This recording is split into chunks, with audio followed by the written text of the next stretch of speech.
ኦሪት ዘፍጥረት ምዕራፍ 1 በመጀመሪያ እግዚአብሔር ሰማይና ምድርን ፈጠረ። ምድርም ባዶ ነበረች፣ አንዳችም አልነበረባትም። ጨለማም በጥልቁ ላይ ነበረ፣ የእግዚአብሔርም መንፈስ በውኃ ላይ ሰፎ ነበር።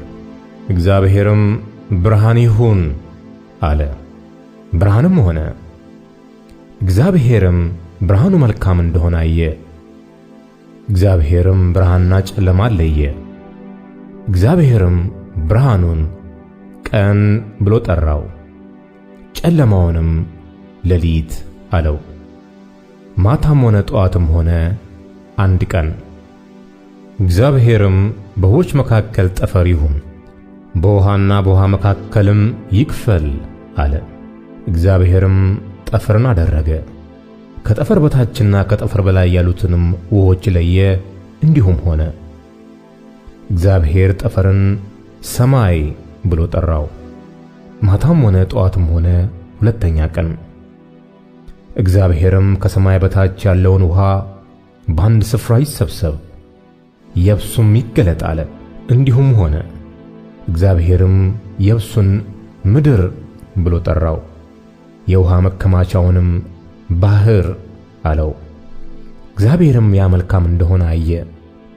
እግዚአብሔርም ምድር ዘርን የሚሰጥ ሣርና ቡቃያን፣ በምድርም ላይ እንደ ወገኑ ዘሩ ያለበትን ፍሬ የሚያፈራ ዛፍን ታብቅል አለ። እንዲሁም ሆነ። ምድርም ዘርን የሚሰጥ ሣርና ቡቃያን እንደ ወገኑ፣ ዘሩም ያለበትን ፍሬ የሚያፈራ ዛፍን እንደ ወገኑ አበቀለች። እግዚአብሔርም ያ መልካም እንደሆነ አየ። ማታም ሆነ ጠዋትም ሆነ ሦስተኛ ቀን። እግዚአብሔርም አለ፣ ቀንና ሌሊትን ይለዩ ዘንድ ብርሃናት በሰማይ ጠፈር ይሁኑ፣ ለምልክቶች፣ ለዘመኖች፣ ለዕለታት፣ ለዓመታትም ይሁኑ። በምድር ላይ ያበሩ ዘንድ በሰማይ ጠፈር ብርሃናት ይሁኑ። እንዲሁም ሆነ። እግዚአብሔርም ሁለት ታላላቆች ብርሃናትን አደረገ፣ ትልቁም ብርሃን በቀን እንዲሰለጥን፣ ትንሹም ብርሃን በሌሊት እንዲሰለጥን፣ ከዋክብትንም ደግሞ አደረገ። እግዚአብሔርም በምድር ላይ ያበሩ ዘንድ በሰማይ ጠፈር አኖራቸው፣ በቀንም በሌሊትም እንዲሰለጥኑ፣ ብርሃንና ጨለማንም እንዲለዩ። እግዚአብሔርም ያ መልካም እንደሆነ አየ። ማታም ሆነ ጠዋትም ሆነ አራተኛ ቀን። እግዚአብሔርም አለ፣ ውኃ ሕያው ነፍስ ያላቸውን ተንቀሳቃሾች ታስገኝ፣ ወፎችም ከምድር በላይ ከሰማይ ጠፈር በታች ይብረሩ። እግዚአብሔርም ታላላቆች አንበሬዎችን፣ ውኃይቱ እንደ ወገኑ ያስገኘቻቸውንም ተንቀሳቃሾቹን ሕያዋን ፍጥረታት ሁሉ እንደ ወገኑ የሚበሩትን ወፎች ሁሉ ፈጠረ። እግዚአብሔርም ያ መልካም እንደሆነ አየ። እግዚአብሔርም እንዲህ ብሎ ባረካቸው፣ ብዙ ተባዙም፣ የባሕርንም ውኃ ሙሏት፣ ወፎችም በምድር ላይ ይብዙ። ማታም ሆነ ጠዋትም ሆነ አምስተኛ ቀን። እግዚአብሔርም አለ፣ ምድር ሕያዋን ፍጥረታትን እንደ ወገኑ፣ እንስሳትንና ተንቀሳቃሾችን የምድር አራዊትንም እንደ ወገኑ ታውጣ። እንዲሁም ሆነ። እግዚአብሔርም የምድር አራዊትን እንደ ወገኑ አደረገ፣ እንስሳውንም እንደ ወገኑ፣ የመሬት ተንቀሳቃሾችንም እንደ ወገኑ አደረገ። እግዚአብሔርም ያ መልካም እንደሆነ አየ። እግዚአብሔርም አለ፣ ሰውን በመልካችን እንደ ምሳሌያችን እንፍጠር፣ የባሕር ዓሦችንና የሰማይ ወፎችን፣ እንስሳትንና ምድርን ሁሉ፣ በምድር ላይ የሚንቀሳቀሱትንም ሁሉ ይግዙ። እግዚአብሔርም ሰውን በመልኩ ፈጠረ፣ በእግዚአብሔር መልክ ፈጠረው፣ ወንድና ሴት አድርጎ ፈጠራቸው። እግዚአብሔርም ባረካቸው፣ እንዲህም አላቸው፣ ብዙ ተባዙ፣ ምድርንም ሙሏት፣ ግዙአትም። የባሕርን ዓሦችና የሰማይን ወፎች፣ በምድር ላይ የሚንቀሳቀሱትንም ሁሉ ግዙአቸው። እግዚአብሔርም አለ፣ እነሆ መብል ይሆናችሁ ዘንድ በምድር ፊት ሁሉ ላይ ዘሩ በእርሱ ያለውን ሐመልማል ሁሉ፣ የዛፉንም ፍሬ የሚያፈራውንና ዘር ያለውንም ዛፍ ሁሉ ሰጠኋችሁ። ለምድርም አራዊት ሁሉ፣ ለሰማይም ወፎች ሁሉ፣ ሕያው ነፍስ ላላቸው ለምድር ተንቀሳቃሾችም ሁሉ የሚበቅለው ሐመልማል ሁሉ መብል ይሁንላቸው። እንዲህም ሆነ። እግዚአብሔርም ያደረገውን ሁሉ አየ፣ እነሆም እጅግ መልካም ነበረ። ማታም ሆነ ጠዋትም ሆነ 6ኛ ቀን።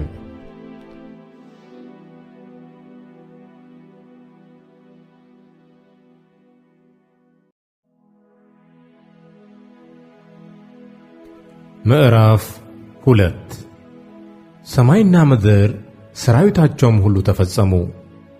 እግዚአብሔርም የሠራውን ሥራ በሰባተኛው ቀን ፈጸመ። በሰባተኛውም ቀን ከሠራው ሥራ ሁሉ አረፈ። እግዚአብሔርም ሰባተኛውን ቀን ባረከው ቀደሰውም፣ እግዚአብሔር ሊያደርገው ከፈጠረው ሥራ ሁሉ በእርሱ አርፏልና። እግዚአብሔር አምላክም ሰማይና ምድርን ባደረገ ቀን በተፈጠሩ ጊዜ የሰማይና የምድር ልደት ይህ ነው። የሜዳ ቁጥቋጦ ሁሉ በምድር ላይ ገና አልነበረም፣ የሜዳውም ቡቃያ ሁሉ ገና አልበቀለም ነበር። እግዚአብሔር አምላክ በምድር ላይ አላዘነበም ነበርና ምድርንም የሚሠራባት ሰው አልነበረም። ነገር ግን ጉም ከምድር ትወጣ ነበር፣ የምድርንም ፊት ታጠጣ ነበር። እግዚአብሔር አምላክም ሰውን ከምድር አፈር አበጀው፣ በአፍንጫውም የሕይወት እስትንፋስን እፍ አለበት፣ ሰውም ሕያው ነፍስ ያለው ሆነ። እግዚአብሔር አምላክም በምሥራቅ በዔድን ገነትን ተከለ፣ የፈጠረውንም ሰው ከዚያ አኖረው። እግዚአብሔር አምላክም ለማየት ደስ የሚያሰኘውን ለመብላት መልካም የሆነውን ዛፍ ሁሉ ከምድር አበቀለ። በገነት መካከል የሕይወትን ዛፍ መልካምና ክፉን የሚያስታውቀውንም ዛፍ አበቀለ። ወንዝንም ገነትን ያጠጣ ዘንድ ከዔድን ይወጣ ነበር። ከዚያም ለ4 ክፍል ይከፈል ነበር። የአንደኛው ወንዝ ስም ፊሶን ነው። እርሱም ወርቅ የሚገኝበትን የኤውላጥን ምድር ይከብባል። የዚያም ምድር ወርቅ ጥሩ ነው። ከዚያም ሉልና የከበረ ድንጋይ ይገኛል። የሁለተኛው ወንዝ ስም ጊዮን ነው። እርሱም የኢትዮጵያን ምድር ሁሉ ይከብባል። የሦስተኛውም ወንዝ ስም ጤግሮስ ነው። እርሱም በአሦር ምሥራቅ የሚሄድ ነው። አራተኛውም ወንዝ ኤፍራጥስ ነው። እግዚአብሔር አምላክም ሰውን ወስዶ ያበጃትም ይጠብቃትም ዘንድ በዔድን ገነት አኖረው።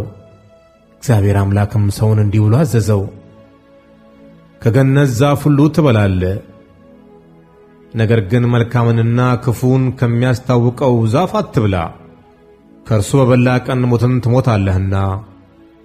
እግዚአብሔር አምላክም አለ፣ ሰው ብቻውን ይሆን ዘንድ መልካም አይደለም፣ የሚመቸውን ረዳት እንፍጠርለት። እግዚአብሔር አምላክም የምድር አራዊትንና የሰማይ ወፎችን ሁሉ ከመሬት አደረገ፣ በምን ስም እንደሚጠራቸውም ያይ ዘንድ ወደ አዳም አመጣቸው። አዳምም ሕያው ነፍስ ላለው ሁሉ በስሙ እንደጠራው ስሙ ያው ሆነ። አዳምም ለእንስሳት ሁሉ፣ ለሰማይ ወፎችም ሁሉ፣ ለምድር አራዊትም ሁሉ ስም አወጣላቸው። ነገር ግን ለአዳም እንደርሱ ያለ ረዳት አልተገኘለትም ነበር። እግዚአብሔር አምላክም በአዳም ከባድ እንቅልፍን ጣለበት፣ አንቀላፋም። ከጎኑም አንዲት አጥንትን ወስዶ ስፍራውን በሥጋ ዘጋው። እግዚአብሔር አምላክም ከአዳም የወሰዳትን አጥንት ሴት አድርጎ ሠራት፣ ወደ አዳምም አመጣት። አዳምም አለ፣ ይህች አጥንት ከአጥንቴ ናት፣ ሥጋም ከሥጋዬ ናት። እርሷ ከወንድ ተገኝታለችና ሴት ትባል። ስለዚህ ሰው አባትና እናቱን ይተዋል፣ በሚስቱም ይጣበቃል፣ ሁለቱም አንድ ሥጋ ይሆናሉ። አዳምና ሚስቱ ሁለቱም ራቁታቸውን ነበሩ፣ አይተፋፈሩም ነበር።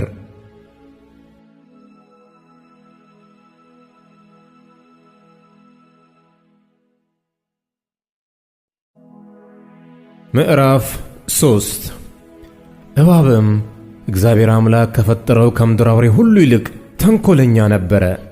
ሴቲቱንም በውኑ እግዚአብሔር ከገነት ዛፍ ሁሉ እንዳትበሉ አዟልን? አላት። ሴቲቱም ለእባቡ አለችው፣ በገነት ካለው ዛፍ ፍሬ እንበላለን። ነገር ግን በገነት መካከል ካለው ከዛፍ ፍሬ እግዚአብሔር አለ፣ እንዳትሞቱ ከእርሱ አትብሉ፣ አትንኩትም። እባብም ለሴቲቱ አላት፣ ሞትን አትሞቱም። ከእርሷ በበላችሁ ቀን ዓይኖቻችሁ እንዲከፈቱ እንደ እግዚአብሔር መልካምና ክፉን የምታውቁ እንድትሆኑ እግዚአብሔር ስለሚያውቅ ነው እንጂ። ሴቲቱም ዛፉ ለመብላት ያማረ እንደሆነ ለዓይንም እንደሚያስጎመጅ ለጥበብም መልካም እንደሆነ አየች። ከፍሬውም ወሰደችና በላች፣ ለባሏም ደግሞ ሰጠችው፣ እርሱም ከእርሷ ጋር በላ። የሁለቱም ዓይኖች ተከፈቱ፣ እነርሱም ራቁታቸውን እንደሆኑ አወቁ። የበለስንም ቅጠሎች ሰፍተው ለእነርሱ ለራሳቸው ግልድም አደረጉ። እነርሱም ቀኑ በመሸ ጊዜ የእግዚአብሔርን የአምላክን ድምፅ ከገነት ውስጥ ሲመላለስ ሰሙ። አዳምና ሚስቱም ከእግዚአብሔር ከአምላክ ፊት በገነት ዛፎች መካከል ተሸሸጉ። እግዚአብሔር አምላክም አዳምን ጠርቶ ወዴት ነህ አለው። እርሱም አለ በገነት ድምፅን ሰማው፣ ራቁቴንም ስለሆንኩ ፈራው፣ ተሸሸኩም። እግዚአብሔርም አለው ራቁትህን እንደሆን ማን ነገረህ? ከእርሱ እንዳትበላ ካዘዝኩ ዛፍ በውኑ በላህን? አዳምም አለ ከእኔ ጋር እንድትሆን የሰጠኸኝ ሴት እርሷ ከዛፉ ሰጠችኝና በላው። እግዚአብሔር አምላክም ሴቲቱን ይህ ያደረግሽው ምንድን ነው አላት። ሴቲቱም አለች እባብ አሳተኝና በላው። እግዚአብሔር አምላክም እባቡን አለው ይህን ስላደረግ ከእንስሳት ከምድር አራዊትም ሁሉ ተለይተህ አንተ የተረገምክ ትሆናለህ። በሆድህም ትሄዳለህ፣ አፈርንም በሕይወት ዘመን ሁሉ ትበላለህ። በአንተና በሴቲቱ መካከል በዘርህና በዘሯም መካከል ጠላትነትን አደርጋለሁ። እርሱ ራስን ይቀጠቅጣል፣ አንተም ሰኮናውን ትቀጠቅጣለህ። ለሴቲቱም አላት በጸነስሽ ጊዜ ጭንቅሽን እጅግ አበዛለሁ። በጭንቀት ትወልጃለሽ፣ ፍቃድሽም ወደ ባልሽ ይሆናል፣ እርሱም ገዥሽ ይሆናል። አዳምንም አለው የሚስትህን ቃል ሰምተሃልና ከእርሱ እንዳትበላ ካዘዝኩ ዛፍም በልተሃልና ምድር ካንተ የተነሣ የተረገመች ትሁን። በሕይወት ዘመን ሁሉ በድካም ከእርሷ ትበላለህ። እሾህና አሜከላ ታበቅልብሃለች፣ የምድርንም ቡቃያ ትበላለህ። ወደ ወጣህበት መሬት እስክትመለስ ድረስ በፊትህ ወዝ እንጀራን ትበላለህ። አፈር ነህና ወደ አፈርም ትመለሳለህና። አዳምም ለሚስቱ ሔዋን ብሎ ስም አወጣ፣ የሕያዋን ሁሉ እናት ናትና። እግዚአብሔር አምላክም ለአዳምና ለሚስቱ የቁርበትን ልብስ አደረገላቸው፣ አለበሳቸውም። እግዚአብሔር አምላክም አለ እነሆ አዳም መልካምና ክፉን ለማወቅ ከእኛ እንዳንዱ ሆነ። አሁንም እጁን እንዳይዘረጋ ደግሞም ከሕይወት ዛፍ ወስዶ እንዳይበላ ለዘላለምም ሕያው ሆኖ እንዳይኖር ስለዚህ እግዚአብሔር አምላክ ከኤደን ገነት አስወጣው፣ የተገኘባትን መሬት ያርስ ዘንድ። አዳምንም አስወጣው፣ ወደ ሕይወት ዛፍ የሚወስደውን መንገድ ለመጠበቅ ኪሩቤልንና የምትገለባበጥ የነበልባል ሰይፍን በኤደን ገነት ምስራቅ አስቀመጠ።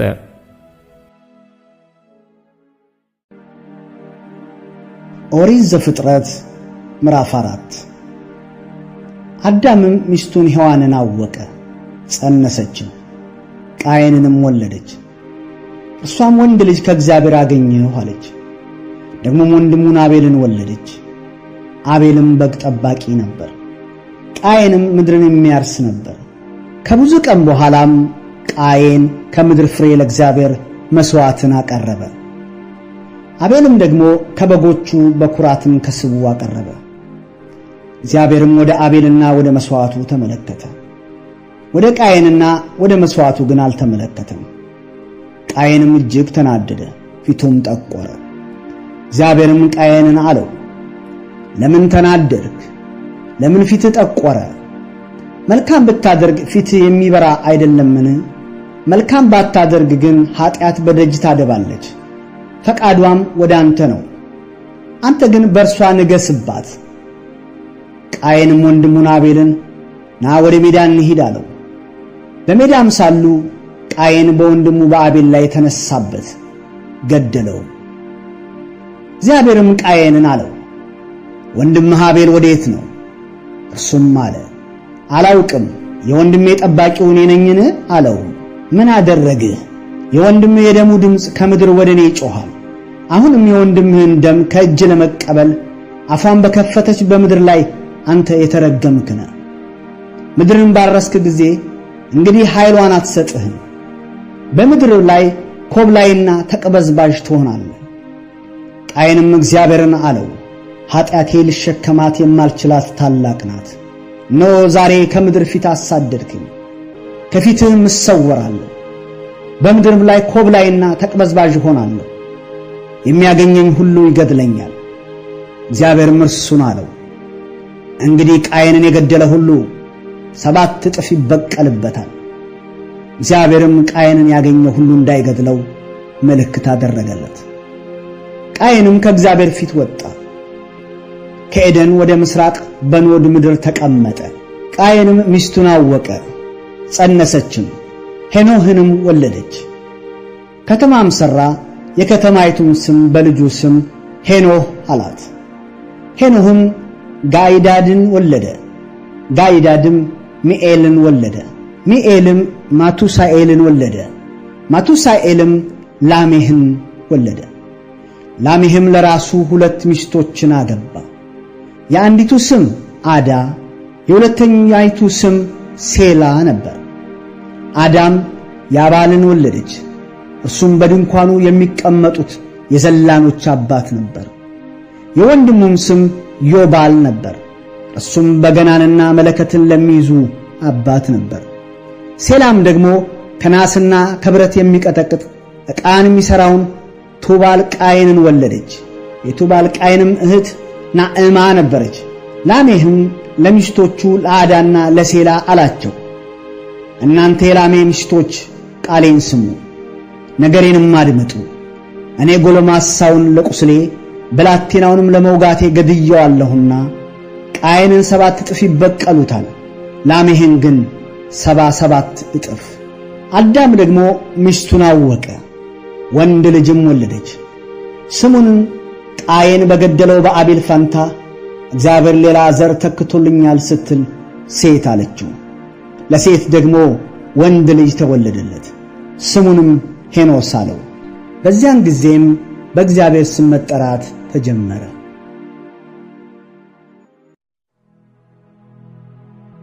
ምዕራፍ 5 የአዳም የትውልድ መጽሐፍ ይህ ነው። እግዚአብሔር አዳምን በፈጠረ ቀን በእግዚአብሔር ምሳሌ ያደረገው ወንድና ሴት አድርጎ ፈጠራቸው፣ ባረካቸውም። ስማቸውንም በፈጠረበት ቀን አዳም ብሎ ጠራቸው። አዳምም 230 ዓመት ኖረ፣ ልጅንም በምሳሌው እንደ መልኩ ወለደ፣ ስሙንም ሴት ብሎ ጠራው። አዳምም ሴትን ከወለደ በኋላ የኖረው 700 ዓመት ሆነ፣ ወንዶችንም ሴቶችንም ወለደ። አዳም የኖረበት ዘመን ሁሉ 930 ዓመት ሆነ፣ ሞተም።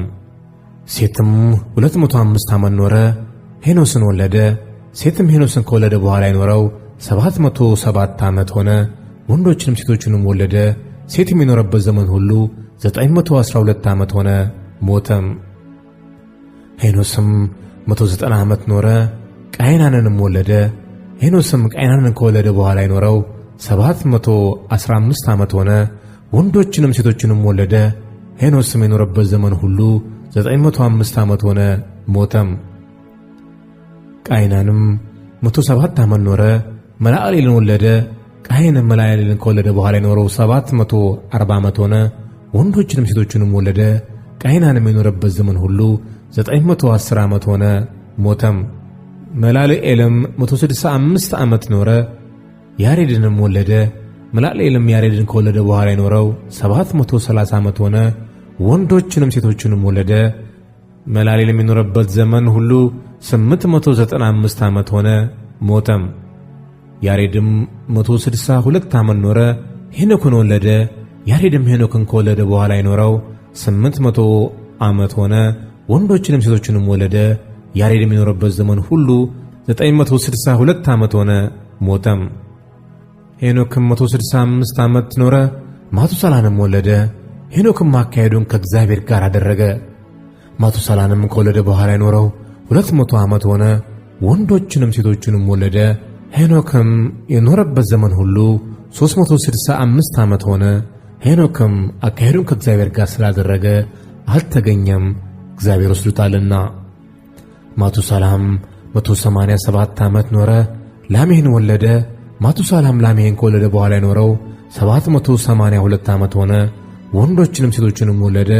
ማቱሳላም የኖረበት ዘመን ሁሉ 969 ዓመት ሆነ፣ ሞተም። ላሜህም 182 ዓመት ኖረ፣ ልጅንም ወለደ። ስሙንም እግዚአብሔር በረገማት ምድር ከተግባራችንና ከእጅ ሥራችን ይህ ያሳርፈናል ሲል ኖህ ብሎ ጠራው።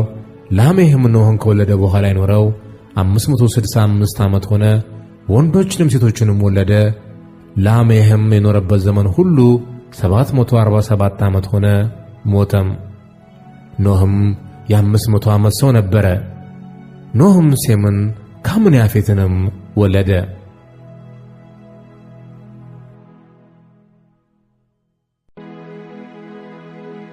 ዘፍጥረት ምዕራፍ 6። እንዲህም ሆነ ሰዎች በምድር ላይ መብዛት በጀመሩ ጊዜ ሴቶች ልጆች ተወለዱላቸው። የእግዚአብሔር ልጆችም የሰውን ሴቶች ልጆች መልካሞች እንደሆኑ አዩ። ከመረጧቸውም ሁሉ ሚስቶችን ለራሳቸው ወሰዱ። እግዚአብሔርም መንፈሴ በሰው ላይ ለዘላለም አይኖርም፣ እርሱ ሥጋ ነውና ዘመኖቹም 120 ዓመት ይሆናሉ አለ። በእነዚያ ወራት ኔፍሊም በምድር ላይ ነበሩ። ደግሞም ከዚያ በኋላ የእግዚአብሔር ልጆች የሰውን ሴት ልጆች ባገቡ ጊዜ ልጆችን ወለዱላቸው። እነርሱም በድሮ ዘመን ስማቸው የታወቀ ኃያላን ሆኑ። እግዚአብሔርም የሰው ክፋት በምድር ላይ እንደበዛ የልቡ ሐሳብ ምኞትም ሁል ጊዜ ፈጽሞ ክፉ እንደሆነ አየ።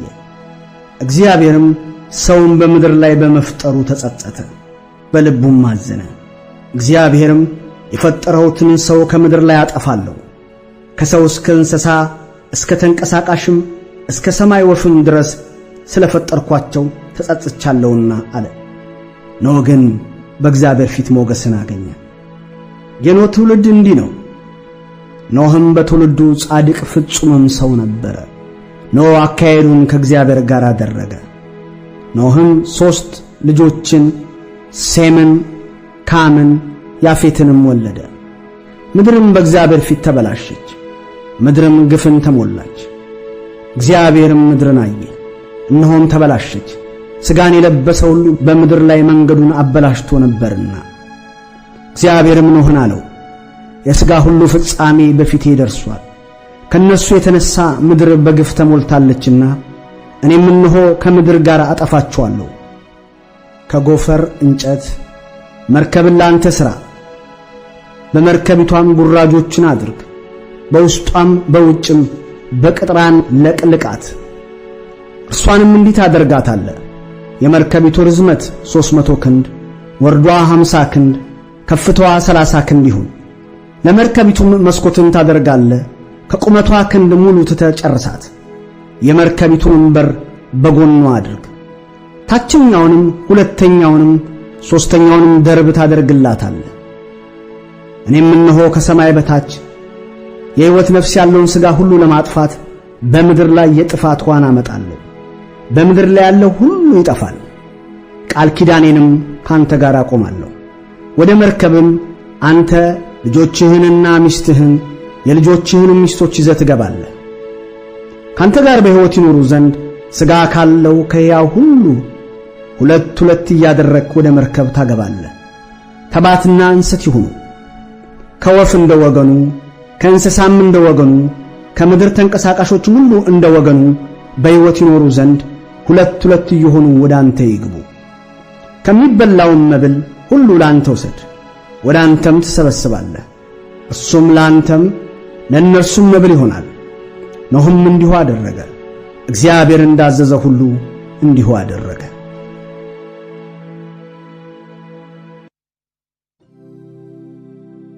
ምዕራፍ 7 እግዚአብሔርም ኖህን አለው፣ አንተ ቤተሰቦችን ሁሉ ይዘህ ወደ መርከብ ግባ። በዚህ ትውልድ በፊቴ ጻድቅ ሆነህ አይቼሃለሁና ከንጹሕ እንስሳ ሁሉ 7 ተባዕትና እንስት፣ ንጹሕ ካልሆኑ እንስሳም 2 ተባዕትና እንስት፣ ከሰማይ ወፍ ደግሞ 7 ተባዕትና እንስት እያደረግህ በምድር ላይ ለዘር ይቀር ዘንድ ላንተ ትወስዳለህ። ከ7 ቀን በኋላ 40 ቀንና 40 ሌሊት በምድር ላይ ዝናብ አዘንባለሁና የፈጠርኩትንም ፍጥረት ሁሉ ከምድር ላይ አጠፋለሁና። ኖህም እግዚአብሔር እንዳዘዘው ሁሉ አደረገ። ኖህም የጥፋት ውኃ በምድር ላይ በሆነ ጊዜ የ600 ዓመት ዕድሜ ነበረ። ኖህም ስለ ጥፋት ውኃ ልጆቹንና ሚስቱን የልጆቹንም ሚስቶች ይዞ ወደ መርከብ ገባ። ከንጹሕ እንስሳ ንጹሕ ካልሆነውም እንስሳ ከወፎችና በምድር ላይ ከሚንቀሳቀሰው ሁሉ እግዚአብሔር ኖህ እንዳዘዘው 2 ተባዕትና እንስት እየሆኑ ወደ ኖህ መርከብ ውስጥ ገቡ። ከ7 ቀንም በኋላ የጥፋት ውሃ በምድር ላይ ሆነ። በኖኅ ዕድሜ በ6ኛው መቶ ዓመት በሁለተኛው ወር ከወሩም በ17ኛው ዕለት በዚያው ቀን የታላቁ ቀላይ ምንጮች ሁሉ ተነደሉ። የሰማይ መስኮቶች ተከፈቱ። ዝናቡም 40 ቀንና 40 ሌሊት በምድር ላይ ሆነ። በዚያውም ቀን ኖኅ ወደ መርከብ ገባ። የኖኅ ልጆችም ሴም፣ ካም፣ ያፌትና የኖኅ ሚስት ሦስቱም የልጆቹ ሚስቶች ከእርሱ ጋር ገቡ። እነርሱ አራዊትም ሁሉ በየወገናቸው፣ እንስሳትም ሁሉ በየወገናቸው፣ በምድር ላይ የሚንቀሳቀሱ ተንቀሳቃሾችም ሁሉ በየወገናቸው፣ ወፎችም ሁሉ በየወገናቸው፣ የሚበሩ ወፎች ሁሉ ሥጋ ያላቸው ሕያዋን ሁሉ ሁለት ሁለት እየሆኑ ወደ ኖኅ ወደ መርከቡ ውስጥ ገቡ። ሥጋ ካለው ሁሉ የገቡትም ተባትና እንስት እግዚአብሔር እንዳዘዘው ገቡ። እግዚአብሔርም በስተኋላው ዘጋበት። የጥፋትም ውሃ በምድር ላይ 40 ቀን ነበረ። ውሃውም በዛ፣ መርከቢቱንም አነሣ፣ ከምድርም ወደ ላይ ከፍ ከፍ አለች። ውሃውም አሸነፈ፣ በምድር ላይም እጅግ በዛ፣ መርከቢቱም በውኃ ላይ ሄደች። ውሃውም በምድር ላይ እጅግ በጣም አሸነፈ፣ ከሰማይ በታች ያሉ ታላላቆች ተራሮች ሁሉ ተሸፈኑ። ውሃውም ወደ ላይ 15 ክንድ ከፍ ከፍ አለ፣ ተራሮችም ተሸፈኑ። በምድር ላይ ሥጋ ያለው የሚንቀሳቀሰው ሁሉ፣ ወፉም፣ እንስሳውም፣ አራዊቱም፣ በምድር ላይ የሚርመሰመሰው ተንቀሳቃሹም ሁሉ፣ ሰውም ሁሉ ጠፋ። በየብስ የነበረው በአፍንጫው የሕይወት ነፍስ እስትንፋስ ያለው ሁሉ ሞተ። በምድር ላይ የነበረውም ሁሉ ከሰው ጀምሮ እስከ እንስሳ ድረስ እስከሚርመሰመሰው ሁሉ ድረስ እስከ ሰማይ ወፍ ድረስ ተደመሰሰ፣ ከምድርም ተደመሰሱ። ኖኅም አብረውት በመርከብ ከነበሩት ጋር ብቻውን ቀረ። ውኃውም 150 ቀን በምድር ላይ አሸነፈ።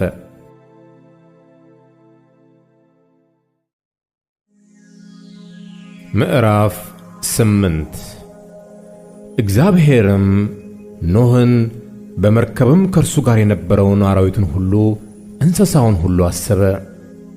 እግዚአብሔርም በምድር ላይ ንፋስን አሳለፈ፣ ውኃውም ጎደለ፣ የቀላዩም ምንጮች የሰማይ መስኮቶች ተደፈኑ፣ ዝናብም ከሰማይ ተከለከለ፣ ውኃም ከምድር ላይ እያደር ቀለለ። ከ150 ቀንም በኋላ ውኃው ጎደለ። መርከቢቱም በ7ኛው ወር ከወሩም በ17ኛው ቀን በአራራት ተራሮች ላይ ተቀመጠች። ውኃውም እስከ 10ኛው ወር ድረስ ይጎድል ነበር። በ10ኛው ወር ከወሩም በመጀመሪያው ቀን የተራሮች ራሶች ተገለጡ። ከ40 ቀንም በኋላ ኖኅ የሠራውን የመርከቢቱን መስኮት ከፈተ፣ ቁራንም ሰደደው። እርሱም ወጣ፣ ውኃም ከምድር ላይ እስኪደርቅ ድረስ ወዲያና ወዲህ ይበር ነበር። ርግብንም ውኃ ከምድር ፊት ቀሎ እንደሆነ እንድታይ ከእርሱ ዘንድ ሰደዳት። ነገር ግን ርግብ እግሯን የምታሳርፍበት ስፍራ አላገኘችም። ወደ እርሱ ወደ መርከብ ተመለሰች። ውኃ በምድር ላይ ሁሉ ስለነበረ እጁን ዘረጋና ተቀበላት፣ ወደ እርሱም ወደ መርከብ ውስጥ አገባት። ከዚያም በኋላ ደግሞ እስከ 7 ቀን ቆየ። ርግብንም እንደገና ከመርከብ ሰደደ። ርግብም በማታ ጊዜ ወደ እርሱ ተመለሰች። በአፏም እነሆ የለመለመ የወይራ ቅጠል ይዛ ነበር። ኖኅም ከምድር ላይ ውኃ እንደቀለለ አወቀ። ደግሞም እስከ 7 ቀን ቆየ። ርግብንም ሰደዳት። ዳግመኛም ወደ እርሱ አልተመለሰችም። በኖኅ ዕድሜ በ601 ዓመት በመጀመሪያው ወር ከወሩም በመጀመሪያው ቀን ውኃው ከምድር ላይ ደረቀ። ኖኅም የመርከቢቱን ክዳን አነሣ፣ እነሆም ውኃው ከምድር ፊት እንደ ደረቀ አየ። በሁለተኛው ወር ከወሩም በ27ኛው ቀን ምድር ደረቀች። እግዚአብሔርም ለኖኅ እንዲህ ብሎ ነገረው፣ አንተ ሚስትህንና ልጆችህን የልጆችህንም ሚስቶች ይዘህ ከመርከብ ውጣ። ካንተ ጋር ያሉትን አራዊት ሁሉ፣ ሥጋ ያላቸውን ሁሉ፣ ወፎችንና እንስሶቹን ሁሉ፣ በምድር ላይ የሚንቀሳቀሱትንም ሁሉ ካንተ ጋር አውጣቸው። በምድር ላይ ይርመስመሱ፣ ይዋለዱ፣ በምድርም ላይ ይብዙ። ኖኅም ልጆቹንና ሚስቱን የልጆቹንም ሚስቶች ይዞ ወጣ። አራዊት ሁሉ፣ ተንቀሳቃሾች ሁሉ፣ ወፎቹም ሁሉ፣ በምድር ላይ የሚርመሰመሰው ሁሉ በየዘመዳቸው ከመርከብ ወጡ። ኖህም ለእግዚአብሔር መሠዊያውን ሠራ። ከንጹሕም እንስሳ ሁሉ ከንጹሐን ወፎችም ሁሉ ወሰደ፣ በመሠዊያው ላይም መሥዋዕትን አቀረበ። እግዚአብሔርም መልካሙን መዓዛ አሸተተ። እግዚአብሔርም በልቡ አለ፣ ምድርን ዳግመኛ ስለ ሰው አልረግምም፣ የሰው ልብ ሐሳብ ከታናሽነቱ ጀምሮ ክፉ ነውና፣ ደግሞም ከዚህ ቀድሞ እንዳደረግሁት ሕያዋንን ሁሉ እንደገና አልመታም። በምድር ዘመን ሁሉ መዝራትና ማጨድ፣ ብርድና ሙቀት፣ በጋና ክረምት፣ ቀንና ሌሊት አያቋርጡም።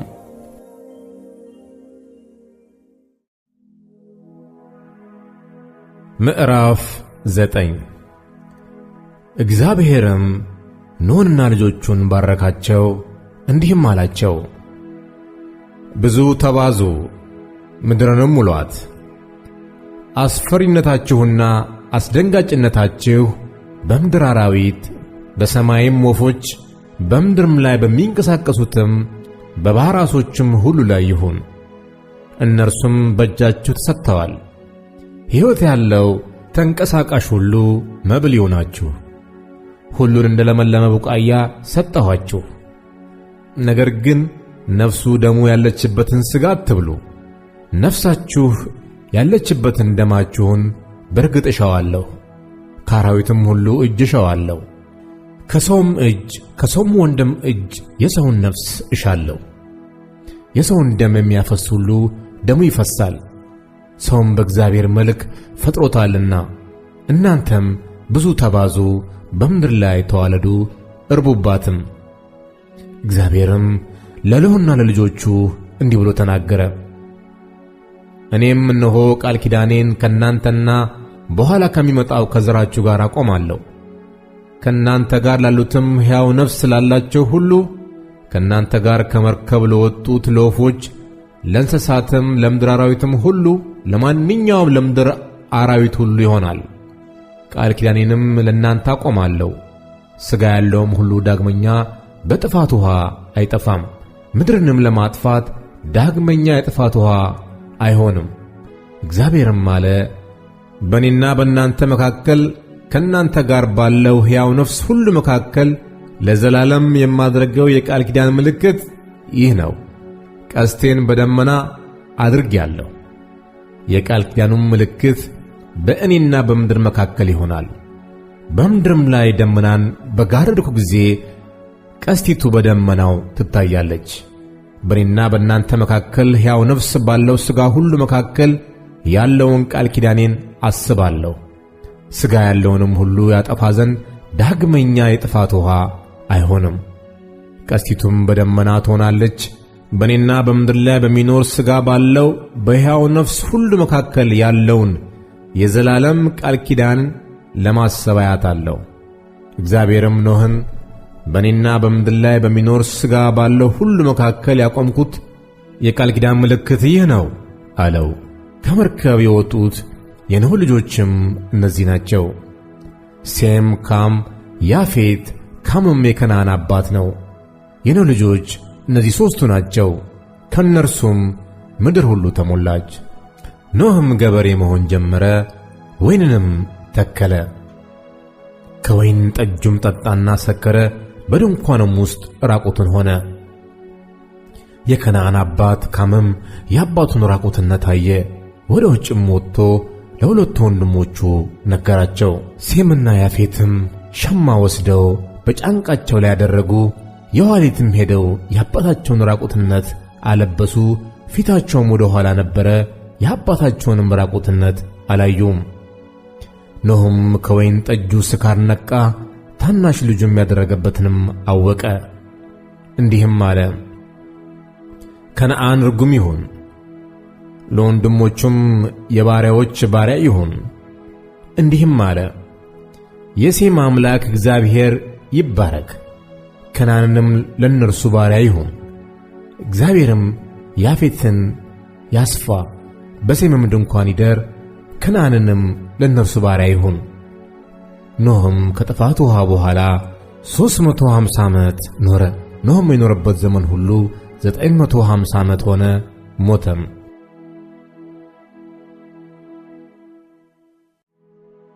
ምዕራፍ 10 የኖህ ልጆች የሴም የካም የያፌት ትውልድ ነው። ከጥፋት ውሃ በኋላም ልጆች ተወለዱላቸው። የያፌት ልጆች ጋሜር፣ ማጎግ፣ ማዴ፣ ያዋን፣ ይልሳ፣ ቶቤል፣ ሞሳህ፣ ቴራስ ናቸው። የጋሜርም ልጆች አስክናዝ፣ ሪፋት፣ ቴርጋማ ናቸው። የያዋንም ልጆች ኤሊሳ፣ ቴርሴስ፣ ኪቲም፣ ሮዲኢ ናቸው። ከነዚህም የአሕዛብ ደሴቶች ሁሉ በየምድራቸው በየቋንቋቸው በየነገዳቸው በየሕዝባቸው ተከፋፈሉ። የካምም ልጆች ኩሽ፣ ምጽራይም፣ ፉጥ፣ ከነዓን ናቸው። የኩሽም ልጆች ሳባ፣ ኤውላጥ፣ ሰበታ፣ ራዕማ፣ ሰበቅታ ናቸው። የራዕማ ልጆችም ሳባ፣ ድዳን ናቸው። ኩሽም ናምሩድን ወለደ። እርሱም በምድር ላይ ኃያል መሆን ጀመረ። እርሱም በእግዚአብሔር ፊት ኃያል አዳኝ ነበረ። ስለዚህም በእግዚአብሔር ፊት ኃያል አዳኝ እንደ ናምሩድ ተባለ። የግዛቱም መጀመሪያ በሰናዖር አገር በባቢሎን፣ ኦሬክ፣ አርካድ፣ ካልኔ ናቸው። አሦርም ከዚያች አገር ወጣ። ነነዌን፣ የረሆቦትን ከተማ፣ ካለህን፣ በነነዌና በካለ መካከል ሬሴንን ሠራ። እርሷም ታላቂቱ ከተማ ናት። ምጽራይምም ሉዲምን፣ አናሚምን፣ ላይቤንም፣ ኔፍታሌንም፣ ፈትሩሲምን ከእነርሱ የፍልስጥኤማውያን ሰዎች የወጡባቸውን ከሱሊሂምን፣ ቄፍቶሪንምን ወለደ። ከነዓንም የበኩር ልጅ ሲዶንን፣ ኬጦያውያንንም፣ ኢያቡሳውያንንም፣ አሞራውያንንም፣ ጌርጌሳውያንንም፣ ኤያውያንንም፣ አሩኬዮንንም፣ ሲኒንም፣ አራዴዮንንም፣ ሰማሪዮንንም፣ አማቲንም ወለደ። ከዚህም በኋላ የከነዓናውያን ነገድ ተበተኑ። የከነዓናውያንም ወሰን ከሲዶን አንስቶ ወደ ጌራራ በኩል ሲል እስከ ጋዛ ድረስ ነው። ወደ ሶዶምና ወደ ጎሞራ፣ ወደ አዳማና ወደ ሰቦይም በኩልም ሲል እስከ ላሳ ድረስ ነው። የካም ልጆች በየነገዳቸውና በየቋንቋቸው በየምድራቸውና በየሕዝባቸው እነዚህ ናቸው። ለሴምም ደግሞ ልጆች ተወለዱለት። እነርሱም የያፌት ታላቅ ወንድምና የኤቦር ልጆች ሁሉ አባት የሆነ ነው። የሴምም ልጆች ኤላም፣ አሶር፣ አርፋክስድ፣ ሉድ፣ አራም ናቸው። የአራምም ልጆች ዑፅ፣ ሁል፣ ጌቴር፣ ሞሶህ ናቸው። የአርፋክስድም ቃየንምን ወለደ። ቃየንምም ሳላም፣ ኤቦርን ወለደ። ለኤቦርም ሁለት ልጆች ተወለዱለት። የአንደኛው ስሙ ፋሌቅ ነው። ምድር በዘመኑ ተከፋፍላለችና የወንድሙ ስም ይቁጣን ነው። ይቁጣንም ኤልሙዳድን፣ ሳልፌንም፣ ሐስራሞትንም፣ ያርሃምንም፣ ሃዶራምንም፣ አውዛልንም፣ ደቅላንም፣ ኦባልንም፣ አቢማኤልንም፣ ሳባንም፣ ኦፊርንም፣ ኤውላጥንም፣ ዩባብንም ወለደ። እነዚህ ሁሉ የይቁጣን ልጆች ናቸው። ስፍራቸውም ከማሴ አንስቶ ወደ ሰፋር ሲል እስከ ምስራቅ ተራራ ድረስ ነው። የሴም ልጆች በየነገዳቸውና በየቋንቋቸው በየምድራቸውና በየሕዝባቸው እነዚህ ናቸው። የኖህ የልጆቹ ነገዶች እንደ ትውልዳቸው በየሕዝባቸው እነዚህ ናቸው። ከአሕዛብም ከጥፋት ውሃ በኋላ በምድር ላይ ከነዚህ ተከፋፈሉ።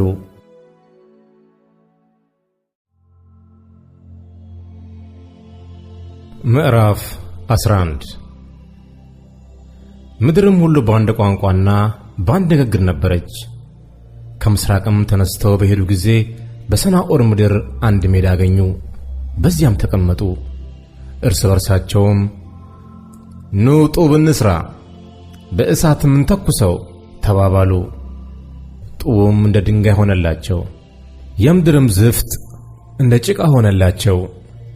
እንዲህም ኑ ለእኛ ከተማና ራሱ ወደ ሰማይ የሚደርስ ግንብ እንሥራ፣ በምድር ላይ ሳንበተንም ስማችንን እናስጠራው አሉ። እግዚአብሔርም የአዳም ልጆች የሠሩትን ከተማና ግንብ ለማየት ወረደ። እግዚአብሔርም አለ፣ እነሆ እነርሱ አንድ ወገን ናቸው፣ ለሁሉም አንድ ቋንቋ አላቸው። ይህንም ለማድረግ ጀመሩ። አሁንም ያሰቡትን ሁሉ ለመስራት አይከለከሉም። ኑ እንውረድ፣ አንዱ ያንዱን ነገር እንዳይሰማው ቋንቋቸውን በዚያ እንደባልቀው። እግዚአብሔርም ከዚያ በምድር ሁሉ ላይ በተናቸው፣ ከተማይቱንም መስራት ተዉ። ስለዚህም ስሟ ባቢሎን ተባለ፣ እግዚአብሔር በዛ የምድርን ቋንቋ ሁሉ ደባልቋልና።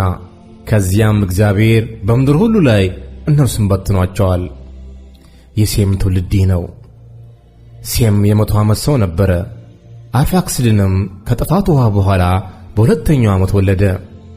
ሴምም አርፋክስድን ከወለደ በኋላ 500 ዓመት ኖረ፣ ወንዶችንም ሴቶችንም ወለደ፣ ሞተም። አርፋክስድም 135 ዓመት ኖረ፣ ቃየንንም ወለደ።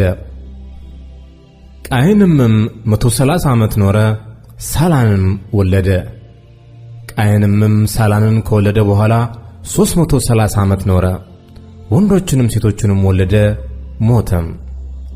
ሳላም 130 ዓመት ኖረ፣ ኤቦርንም ወለደ። ሳላም ኤቦርን ከወለደ በኋላ 330 ዓመት ኖረ፣ ወንዶችንም ሴቶችንም ወለደ፣ ሞተም። ኤቦርም 134 ዓመት ኖረ፣ ፋሌቅንም ወለደ። ኤቦርም ፋሌቅን ከወለደ በኋላ 430 ዓመት ኖረ፣ ወንዶችንም ሴቶችንም ወለደ፣ ሞተም። ፋሌቅም 130 ዓመት ኖረ፣ ራጎንን ወለደ። ራጎንንም ከወለደ በኋላ ፋሌቅ 209 ዓመት ኖረ፣ ወንዶችም ሴቶችም ወለደ፣ ሞተም። ራጎም 132 ዓመት ኖረ፣ ሴሮህንንም ወለደ። ራጎም ሴሮህን ከወለደ በኋላ 207 ዓመት ኖረ፣ ወንዶችም ሴቶችንም ወለደ፣ ሞተም። ሴሮህም 130 ዓመት ኖረ፣ ናኮርንም ወለደ። ናኮርንም ከወለደ በኋላ ሴሮህ 200 ዓመት ኖረ፣ ወንዶችንም ሴቶችንም ወለደ፣ ሞተም። ናኮርም 109 ዓመት ኖረ፣ ታራንም ወለደ። ታራንም ከወለደ በኋላ ናኮር 129 ዓመት ኖረ፣ ወንዶችንም ሴቶችንም ወለደ፣ ሞተም። ታራም 100 ዓመት ኖረ፣ አብራምንና ናኮርን ሐራንንም ወለደ። የታራም ትውልድ እነሆ ይህ ነው። ታራ አብራምንና ናኮርን ሐራንንም ወለደ። ሐራንም ሎጥን ወለደ። ሐራንም በተወለደበት አገር በከለዳውያን ኡር በአባቱ በታራ ፊት ሞተ። አብራምና ናኮርም ሚስቶቹን አገቡ። የአብርሃም ሚስት ስሟ ሶራ ነው። የናኮር ሚስት የሐራን ልጅ ሚልካ ናት። ሐራንም የሚልካና የዩስካ አባት ነው። ሶራም መካን ነበረች፣ ልጅ አልነበራትም። ታራም ልጁን አብራምንና የልጅ ልጁን የሐራንን ልጅ ሎጥን የልጁንም የአብራምን ሚስት ምራቱን ሶራን ወሰደ። ከእርሱም ጋር ወደ ከነዓን ምድር የሄዱ ዘንድ ከከለዳውያን ኡር ወጡ። ወደ ካራንም መጡ፣ ከዚያም ተቀመጡ። የታራም ዕድሜ 205 ዓመት ሆነ። ታራም በካራን ሞተ።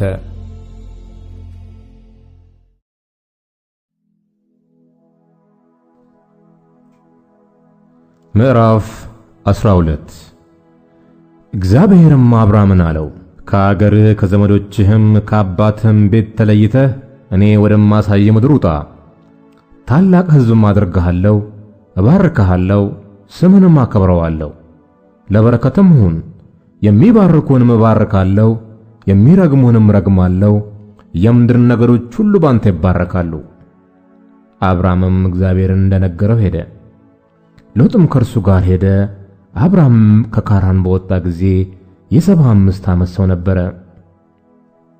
አብራምም ሚስቱን ሶራንና የወንድሙን ልጅ ሎጥን ያገኙትን ከብት ሁሉና በካራን ያገኟቸውን ሰዎች ይዞ ወደ ከነዓን ምድር ለመሄድ ወጣ። ወደ ከነዓን ምድር ገቡ።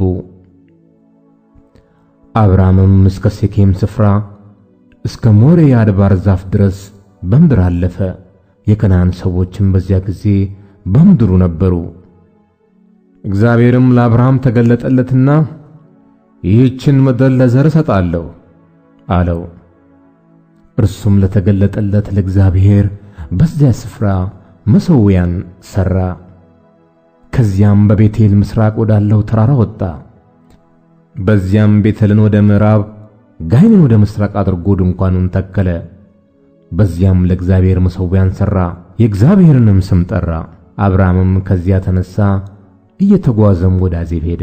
በምድርም ራብ ሆነ። አብርሃምም በዚያ በእንግድነት ይቀመጥ ዘንድ ወደ ግብፅ ወረደ፣ በምድር ራብ ጸንቶ ነበርና። ወደ ግብፅም ለመግባት በቀረበ ጊዜ ሚስቱን ሶራን እንዲህ አላት፣ አንቺ መልከ መልካም ሴት እንደሆንሽ እነሆ እኔ ያውቃለሁ። የግብፅ ሰዎች ያዩሽ እንደሆነ ሚስቱ ናት ይላሉ፣ እኔንም ይገሉኛል፣ አንቺንም በሕይወት ይተውሻል። እንግዲህ በአንቺ ምክንያት መልካም ይሆንልኝ ዘንድ ስለ አንቺም ነፍሴ ትድን ዘንድ እህቱ ነኝ በይ። አብርሃም ወደ ግብፅ በገባ ጊዜ የግብፅ ሰዎች ሴቲቱን እጅግ ውብ እንደሆነች አዩ። የፈርዖንም አለቆች አዩአት፣ በፈርዖንም ፊት አመሰገኗት። ሴቲቱንም ወደ ፈርዖን ቤት ወሰዷት። ለአብርሃምም ስለ እርሷ መልካም አደረገለት። ለእርሱ በጎችም፣ በሬዎችም፣ አህዮችም፣ ወንዶችና ሴቶች ባሪያዎቹንም ግመሎቹም ነበሩት። እግዚአብሔርም በአብርሃም ሚስት በሶራ ምክንያት ፈርዖንና የቤቱን ሰዎች በታላቅ መቅሰፍት መታ። ፈርዖንም አብርሃምን ጠርቶ አለው፣ ይህን ያደረክብኝ ምንድን ነው? እርሷ ሚስትህ እንደሆነች ለምን አልገለጥክልኝም? ለምንስ እህቴ ናት አልህ? እኔ ሚስት ላደርጋት ወስጃት ነበር። አሁንም ሚስትህ እንኋት፣ ይዛሃት ሂድ። ፈርዖንም ሰዎቹን ስለ እርሱ አዘዘ። እርሱንም ሚስቱንም ከብቱንም ሁሉ ሸኟቸው።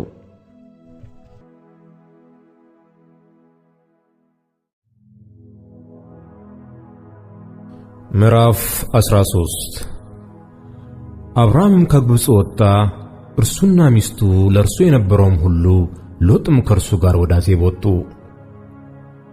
አብርሃምም በከብት በብርና በወርቅ እጅግ በለጠገ። ከአዜብ ባደረገው በጉዞም ወደ ቤቴል በኩል ሄደ። ያም ስፍራ አስቀድሞ በቤቴልና በጋይ መካከል ድንኳን ተክሎበት የነበረው ነው። ያም ስፍራ አስቀድሞ መሠዊያ የሠራበት ነው። በዚያም አብርሃም የእግዚአብሔርን ስም ጠራ። ከአብርሃም ጋር የሄደው ሎጥ ደግሞ የላምና የበግ መንጋ ድንኳንም ነበረው። በአንድነትም የሚቀመጡ ዘንድ ምድር አልበቃቸውም። የነበራቸውም እጅግ ነበርና በአንድነት ሊቀመጡ አልቻሉም። የአብርሃምና የሎጥ መንጎች በሚጠብቁት መካከልም ጠብ ሆነ። በዚያም ዘመን ከነናውያንና ፌርዛውያን በዚያች ምድር ተቀምጠው ነበር። አብርሃምም ሎጥን አለው፣ እኛ ወንድማማቾች ነንና በእኔና በአንተ በረኞቼና በረኞች መካከል ጠብ እንዳይሆን እለምንሃለሁ። ምድር ሁሉ በፊት አይደለችምን? ከኔ ትለይ ዘንድ እለምንሃለሁ። አንተ ግራውን ብትወስድ እኔ ወደ ቀኝ ሄዳለሁ፣ አንተም ቀኝም ብትወስድ እኔ ወደ ግራ ሄዳለሁ። ሎጥም ዓይኑን አነሣ፣ በዮርዳኖስ ዙሪያ ያለውን አገር ሁሉ ውኃ የሞላበት መሆኑን አየ። እግዚአብሔርም ሶዶምና ገሞራን ከማጥፋቱ አስቀድሞ እስከ ዞዓር ድረስ እንደ እግዚአብሔር ገነት በግብፅ ምድር አምሳል ነበረ። ሎጥም በዮርዳኖስ ዙሪያ ያለውን አገር ሁሉ መረጠ። ሎጥም ወደ ምስራቅ ተጓዘ፣ አንዱም ከሌላው እርስ በርሳቸው ተለያዩ። አብርሃም በከነዓን ምድር ተቀመጠ። ሎጥም በአገሩ ሜዳ ባሉት ከተሞች ተቀመጠ። እስከ ሶዶም ድረስ ድንኳኑን አዘዋወረ። የሶዶም ሰዎች ግን ክፉዎችና በእግዚአብሔር ፊት እጅግ ኃጢአተኞች ነበሩ። ሎጥ ከተለየው በኋላም እግዚአብሔር አብርሃምን አለው፣ ዓይንህን አንሳና አንተ ካለበት ስፍራ ወደ ሰሜንና ወደ ደቡብ፣ ወደ ምስራቅና ወደ ምዕራብ እይ። የምታያትን ምድር ሁሉ ለአንተና ለዘርህ ለዘላለም ሰጥሃለሁና ዘርህንም እንደ ምድር አሸዋ አድርጋለሁ። የምድርን አሸዋ ይቈጠር ዘንድ የሚችል ሰው ቢኖር ዘርህ ደግሞ ይቈጠራል። ተነሣ፣ በምድር በርዝመቷም በስፋቷም ሂድ፣ እርሷን ለአንተ ሰጥሃለሁና። አብርሃምም ድንኳኑን ነቀለ፣ መጥቶም በኬብሮን ባለው በመምሪያ አድባር ዛፍ ተቀመጠ። በዚያም ለእግዚአብሔር መሠዊያን ሠራ።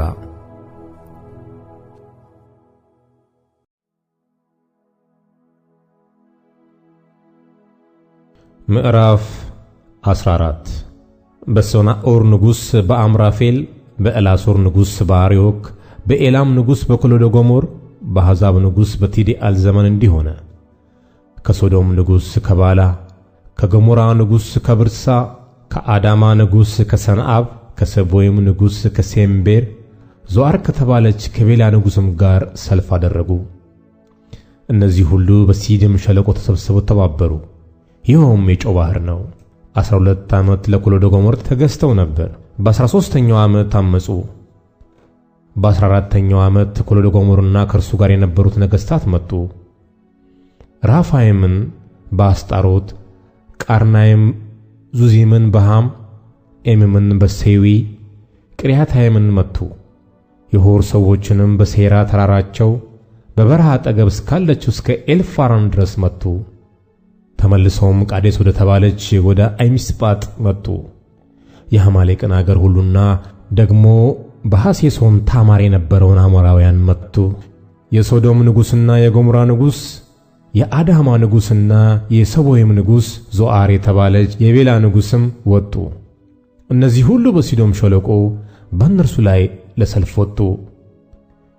የኤላምን ንጉሥ ኮሎዶጎሞርን፣ የአሕዛብን ንጉሥ ትድያልን፣ የሰናዖርን ንጉሥ አምራፌልን፣ የኤልአሳርን ንጉሥ አርዮክን ለመውጋት 5ቱ ነገሥታት በእነዚያ በአራቱ ላይ ወጡ። በሲዲም ሸለቆ ግን የዝፍጥ ጉድጓዶች ነበሩበት። የሶዶም ንጉሥ የገሞራ ንጉሥም ሸሹና ወደዚያ ወደቁ። የቀሩትም ወደ ተራራው ሸሹ። የሶዶምንና የገሞራን ከብት ሁሉ መብላቸውንም ሁሉ ወስደው ሄዱ። በሶዶም ይኖር የነበረውን የአብራምን የወንድም ልጅ ሎጥን ደግሞ ከብቱንም ወስደው ሄዱ። አንድ የሸሸ ሰውም መጣ፣ ለዕብራዊው ለአብራምም ነገረው። እርሱም የኤስኮል ወንድምና የአውናን ወንድም በሆነ በአምራዊ መምሪያ የአድባር ዛፍ ይኖር ነበር። እነዚያም ከአብርሃም ጋር ቃል ኪዳን ገብተው ነበር።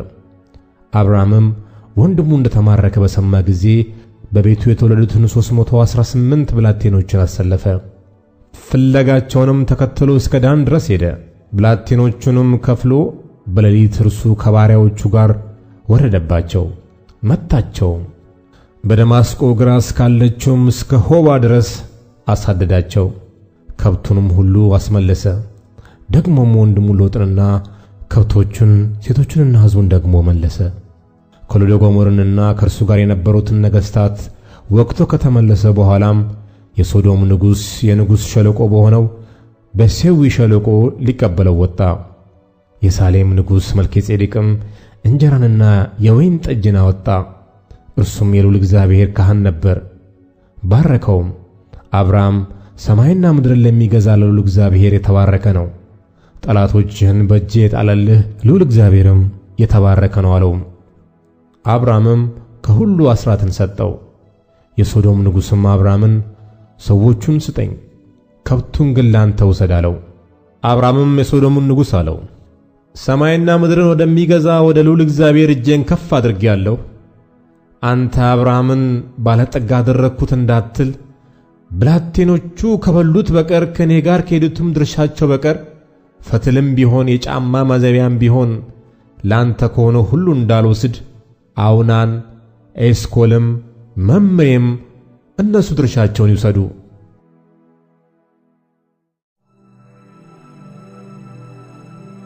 ምዕራፍ 15 ከዚህ ነገር በኋላም የእግዚአብሔር ቃል በራእይ ወደ አብርሃም መጣ እንዲህ ሲል፣ አብርሃም ሆይ አትፍራ፣ እኔ ላንተ ጋሻ ነኝ፣ ዋጋህም እጅግ ታላቅ ነው። አብርሃምም አቤቱ እግዚአብሔር ሆይ ምንን ትሰጠኛለህ? እኔም ያለ ልጅ እሄዳለሁ፣ የቤቴም መጋቢ የደማስቆ ሰው ይህ ኤሌዘር ነው አለ። አብርሃምም ለእኔ ዘር አልሰጠኸኝም፣ እነሆም በቤቴ የተወለደ ሰው ይወርሰኛል አለ። እነሆም የእግዚአብሔር ቃል እንዲህ ሲል መጣለት፣ ይህ አይወርስህም፣ ነገር ግን ከጉልበት የሚወጣው ይወርስሃል። ወደ ሜዳም አወጣውና ወደ ሰማይ ተመልከት፣ ከዋክብትንም ልትቆጥራቸው ትችል እንደሆነ ቁጠር አለው። ዘርም እንደዚሁ ይሆናል አለው። አብርሃምም በእግዚአብሔር አመነ፣ ጽድቅም ሆኖ ተቆጠረለት። ይህችን ምድር ትወርሳት ዘንድ እንድሰጥህ ከከለዳውያን ኡር ያወጣሁ እግዚአብሔር እኔ ነኝ አለው። አቤቱ እግዚአብሔር ሆይ እንድወርሳት በምን አውቃለሁ አለ። እርሱም የ3 ዓመት ጊደር፣ የ3 ዓመት ፍየልም፣ የ3 ዓመት በግም፣ ዋኖስም ርግብም ያዝልኝ አለው። እነዚህንም ሁሉ ወሰደለት፣ በየሁለትም ከፈላቸው። የተከፈሉትንም በየወገኑ ትይዩ አደረጋቸው። ወፎችን ግን አልከፈለም። አሞራዎችም በሥጋው ላይ ወረዱ፣ አብርሃምም አበረራቸው። ፀሐይም በገባች ጊዜ በአብርሃም ከባድ እንቅልፍ መጣበት። እነሆም ድንጋጤና ታላቅ ጨለማ ወደቀበት። አብርሃምንም አለው፣ ዘር ለእርሱ ባልሆነች ምድር ስደተኞች እንዲሆኑ በርግጥ ወቅ ባሪያዎች አድርገውም 400 ዓመት ያስጨንቋቸዋል። ደግሞም በባርነት በሚገዟቸው ሕዝብ ላይ እኔ ፈርዳለሁ። ከዚያም በኋላ በብዙ ከብት ይወጣሉ። አንተ ግን ወደ አባቶችህ በሰላም ትሄዳለህ፣ በመልካም ሽምግልና ትቀበራለህ። በአራተኛው ትውልድ ግን ወደዚህ ይመለሳሉ። የአሞራውያን ኃጢአት ገና አልተፈጸመምና። ፀሐይም በገባች ጊዜ ታላቅ ጨለማ ሆነ። የምድጃ ጢስና የእሳት ነበልባል በዚያ በተከፈለው መካከል አለፈ። በዚያ ቀን እግዚአብሔር ለአብርሃም እንዲህ ብሎ ቃል ኪዳን አደረገ። ከግብፅ ወንዝ ጀምሮ እስከ ትልቁ ወንዝ እስከ ኤፍራጥስ ወንዝ ድረስ ይህችን ምድር ለዘር ሰጥቻለሁ። ቄናውያንን፣ ቄኔዛውያንንም፣ ቀድሞናውያንንም፣ ኬጢያውያንንም፣ ፌርዛውያንንም፣ ራፋይምንም፣ አሞራውያንንም፣ ከነዓናውያንንም፣ ገርጌሳውያንንም፣ ኢያቡሳውያንንም።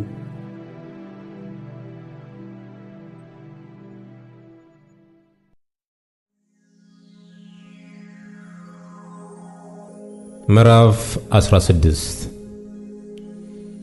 የአብርሃም ሚስት ሶራ ግን ለአብርሃም ልጅ አልወለደችለትም ነበር። ስሟ አጋር የተባለ ግብፃዊት ባሪያም ነበረቻት።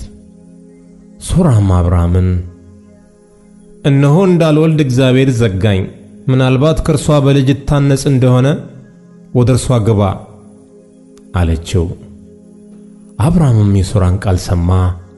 አብርሃምም በከነዓን ምድር 10 ዓመት ከተቀመጠ በኋላ የአብርሃም ሚስት ሶራ ግብፃዊት ባሪያዋን አጋርን ወስዳ ለባሏ ለአብርሃም ሚስት ሆኖ ዘንድ ሰጠችው። እርሱም ወደ አጋር ገባ፣ አረገዘችም። እንዳረገዘችም ባየች ጊዜ እመቤቷን ባይኗ አቃለለች። ሶራም አብርሃምን መገፋቴ ባንተ ላይ ይሁን፣ እኔ ባሪያዬን በብብት ሰጠው። እንዳረገዘችም ባየች ጊዜ እኔን ባይኗ አቃለለችኝ። እግዚአብሔር በእኔና በአንተ መካከል ይፍረድ አለችው። አብርሃምም ሶራን እነሆ ባሪያሽ በእጅሽ ናት፣ እንደወደድሽ አድርጊባት አላት። ሶራም ባሰቃየቻት ጊዜ አጋር ከፊቷ ኮበለለች። የእግዚአብሔር መልአክም በውሃ ምንጭ አጠገብ በበረሃ አገኛት። ምንጩም ወደሱ በምትወስድ መንገድ አጠገብ ነው። እርሱም የሶራ ባሪያ አጋር ሆይ ከወዴት መጣሽ? ወዴትስ ትሄጃለሽ? አላት። እርሷም እኔ ከመቤቴ ከሶራ የኮበለልኩ ነኝ አለች። የእግዚአብሔርም መልአክ ወደ እመቤትሽ ተመለሺ፣ ከእጇም በታች ሆነሽ ተገዢ አላት። የእግዚአብሔር መልአክም ዘርሽን እጅግ አበዛለሁ፣ ከብዛቱም የተነሳ አይቆጠርም አላት። የእግዚአብሔር መልአክም አላት እነሆ አንቺ ጸንሰሻል፣ ወንድ ልጅንም ትወልጃለሽ፣ ስሙንም እስማኤል ብለሽ ትጠሪዋለሽ። እግዚአብሔር መቸገርሽን ሰምቶአልና። እርሱም የበዳ አህያን የሚመስል ሰው ይሆናል። እጁ በሁሉ ላይ ይሆናል፣ የሁሉም እጅ ደግሞ በእርሱ ላይ ይሆናል። እርሱም በወንድሞቹ ፊት ሁሉ ይኖራል። እርሷም ይናገራት የነበረውን የእግዚአብሔርን ስም ኤልሮኢ ብላ ጠራችው። የሚያየኝን በውኑ እዚህ ደግሞ አየሁትን ብላለችና። ስለዚህም የዚያ ጉድጓድ ስም ብኤር ለሃይሮኢ ተብሎ ተጠራ። እርሱም በቃዴስና በባሬድ መካከል ነው። አጋርም ለአብርሃም ወንድ ልጅ ወለደችለት። አብርሃምም አጋር የወለደችለትን የልጁን ስም እስማኤል ብሎ ጠራው። አጋርም እስማኤልን ለአብርሃም በወለደችለት ጊዜ አብራም የ86 ዓመት ሰው ነበረ።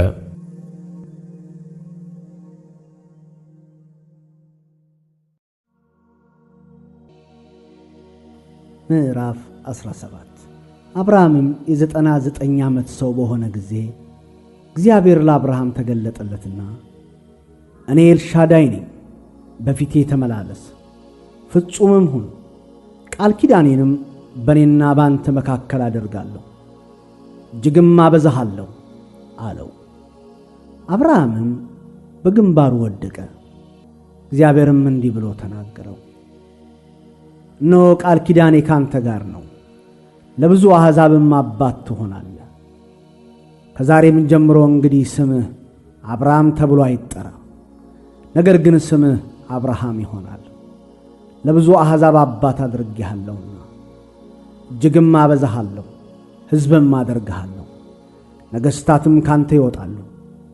ቃል ኪዳኔንም በእኔና ባንተ መካከል ካንተም በኋላ ከዘርህ ጋር በትውልዳቸው ለዘላለም ኪዳን አቆማለሁ።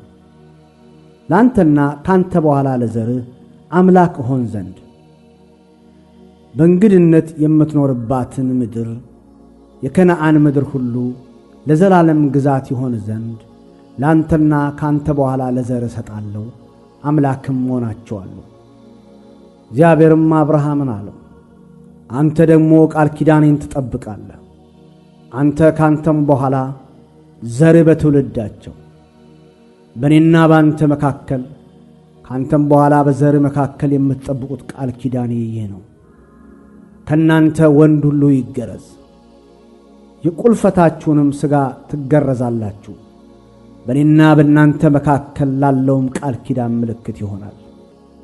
የ8 ቀን ልጅ ይገረዝ፣ በቤት የተወለደ ወይም ከዘራችሁ ያይደለ በብርም ከእንግዳ ሰው የተገዛ ወንድ ሁሉ በትውልዳችሁ ይገረዝ። በቤትህ የተወለደ በብርህም የተገዛ ፈጽሞ ይገረዝ። ቃል ኪዳኔም በሥጋችሁ የዘላለም ቃል ኪዳን ይሆናል። የቁልፈቱን ሥጋ ያልተገረዘ ቁላፍ ሰው ሁሉ ያች ነፍስ ከወገኗ ተለይታ ትጥፋ፣ ቃል ኪዳኔን አፍርሳለችና። እግዚአብሔርም አብርሃምን አለው፣ የሚስትን የሶራን ስም ሶራ ብላ አትጥራ፣ ስሟ ሳራ ይሆናል እንጂ። እባርካታለሁ፣ ደሞም ከእርሷ ልጅ እሰጥሃለሁ፣ እባርካትም አለው፣ የአሕዛብም እናት ትሆናለች። የአሕዛብ ነገሥታት ከእርሷ ይወጣሉ። አብርሃምም በግንባር ወደቀ፣ ሳቅም፣ በልቡም አለ፣ የ100 ዓመት ሰው በውኑ ልጅ ይወልዳልን? 90 ዓመት የሆናትም ሳራ ትወልዳለችን? አብርሃምም እግዚአብሔርን እስማኤል በፊት ቢኖር በወደደው ነበር አለው። እግዚአብሔርም አለ፣ በእውነት ሚስት ሳራ ወንድ ልጅን ትወልድልሃለች፣ ስሙንም ይስሐቅ ብለህ ትጠራዋለህ። ከእርሱ በኋላ ለዘሩ የዘላለም ቃል ኪዳን እንዲሆን ቃል ኪዳኔን ከእርሱ ጋር አቆማለሁ። ስለ እስማኤልም ሰምቼሃለሁ፣ እነሆ ባርኬዋለሁ፣ ፍሬያማም አደርገዋለሁ፣ እጅግም አበዛዋለሁ። 12 አለቆችንም ይወልዳል፣ ታላቅ ሕዝብም እንዲሆን አደርገዋለሁ። ቃል ኪዳኔን ግን በሚመጣው ዓመት በዚሁ ጊዜ ሳራ ከምትወልድልህ ከይስሐቅ ጋር አቆማለሁ። ንግግሩንም ከእርሱ ጋር በፈጸመ ጊዜ እግዚአብሔር ከአብርሃም ተለይቶ ወጣ። አብርሃምም ልጁን እስማኤልን በቤቱም የተወለዱትን ሁሉ በብሩም የገዛቸውን ሁሉ ከአብርሃም ቤተሰብ ወንዶችንም ሁሉ ወሰደ። የቁልፈታቸውንም ሥጋ እግዚአብሔር እንዳለው በዚያው ቀን ገረዘ። አብርሃምም የቁልፈቱን ሥጋ በተገረዘ ጊዜ የ99 ዓመት ሰው ነበር። ልጁ እስማኤልም የቁልፈቱን ሥጋ በተገረዘ ጊዜ የ13 ዓመት ልጅ ነበር። በዚያው ቀን አብርሃም ተገረዘ፣ ልጁ እስማኤልም። በቤት የተወለዱትና በብር ከእንግዶች የተገዙት የቤቱ ሰዎች ሁሉ ከእርሱ ጋር ተገረዙ።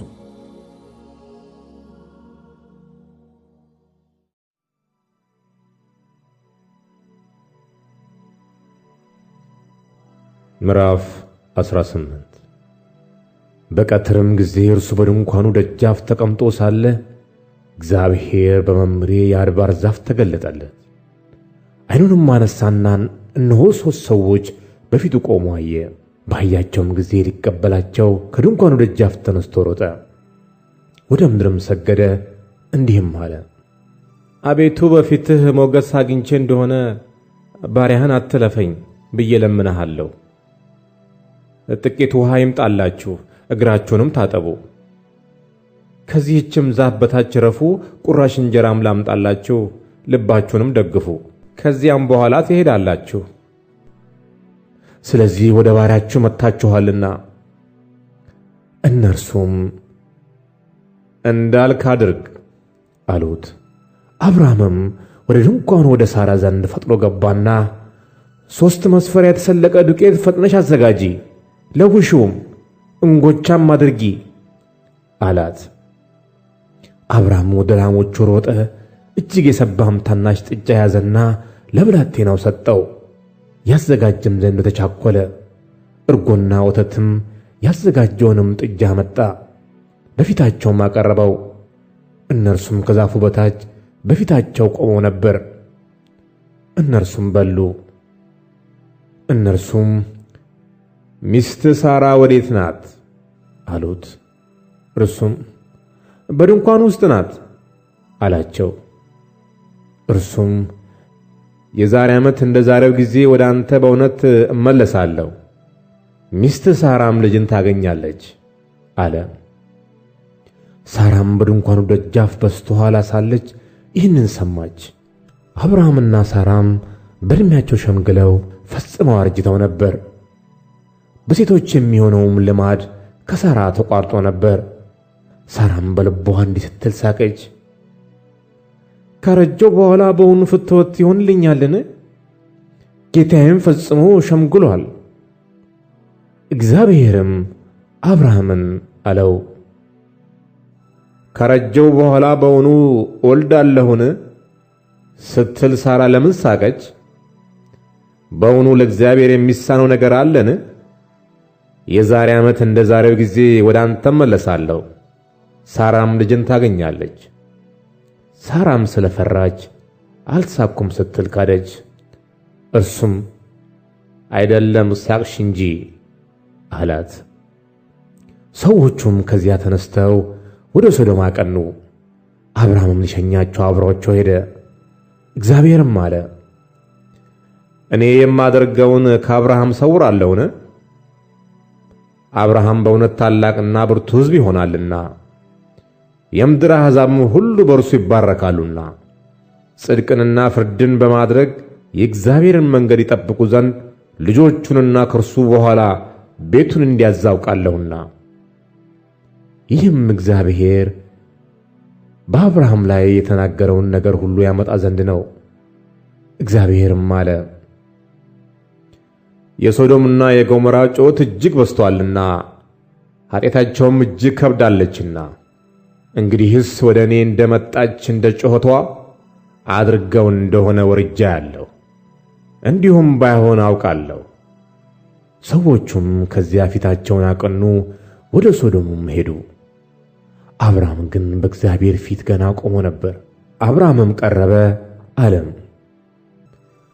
በውኑ ጻድቁን ከኃጢአተኛ ጋር ታጠፋለህን?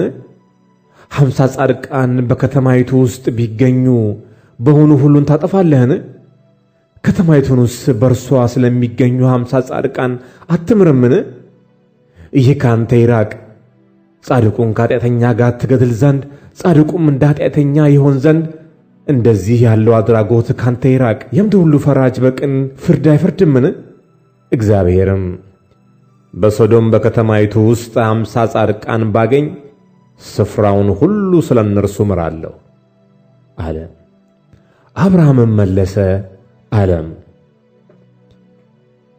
እኔ አፈርና አመድ ስሆን ከጌታዬ ጋር እናገር ዘንድ እነሆ አንድ ጊዜ ጀመርኩ። ከ50 ጻድቃን 5 ቢጎድሉ ከተማይቱን ሁሉ በ5ቱ ምክንያት አጠፋለህን? ከዚያ 45 ባገኝ አላጠፋትም አለ። ደግሞም ተናገረው እንዲህም አለ፣ ምናልባት ከዚያ 40 ቢገኙሳ? እርሱም ለ40ው ስላላደርገውም አለ። እርሱም ጌታዬ ይቆጣ፣ እኔም እናገራለሁ፣ ምናልባት ከዚያ 30 ቢገኙሳ አለ። እርሱም ከዚያ 30 ባገኝ አላጠፋም አለ። ደግሞም እነሆ ከጌታዬ ጋር እናገር ዘንድ 1 ጊዜ ጀመርኩ፣ ምናልባት ከዚያ 20 ቢገኙሳ አለ። እርሱም ከዚያ 20 ቢገኙ ስለ 20 አላደርገውም አለ። እርሱም እኔ ደግሞ 1 ጊዜ ብቻ ብናገር ጌታዬ ይቆጣ፣ ምናልባት ከዚያ 10 ቢገኙሳ አለ። እርሱም ስለ 10 አላጠፋትም አለ። እግዚአብሔርም ከአብርሃም ጋር ንግግሩን በጨረሰ ጊዜ ሄደ። አብርሃምም ወደ ስፍራው ተመለሰ።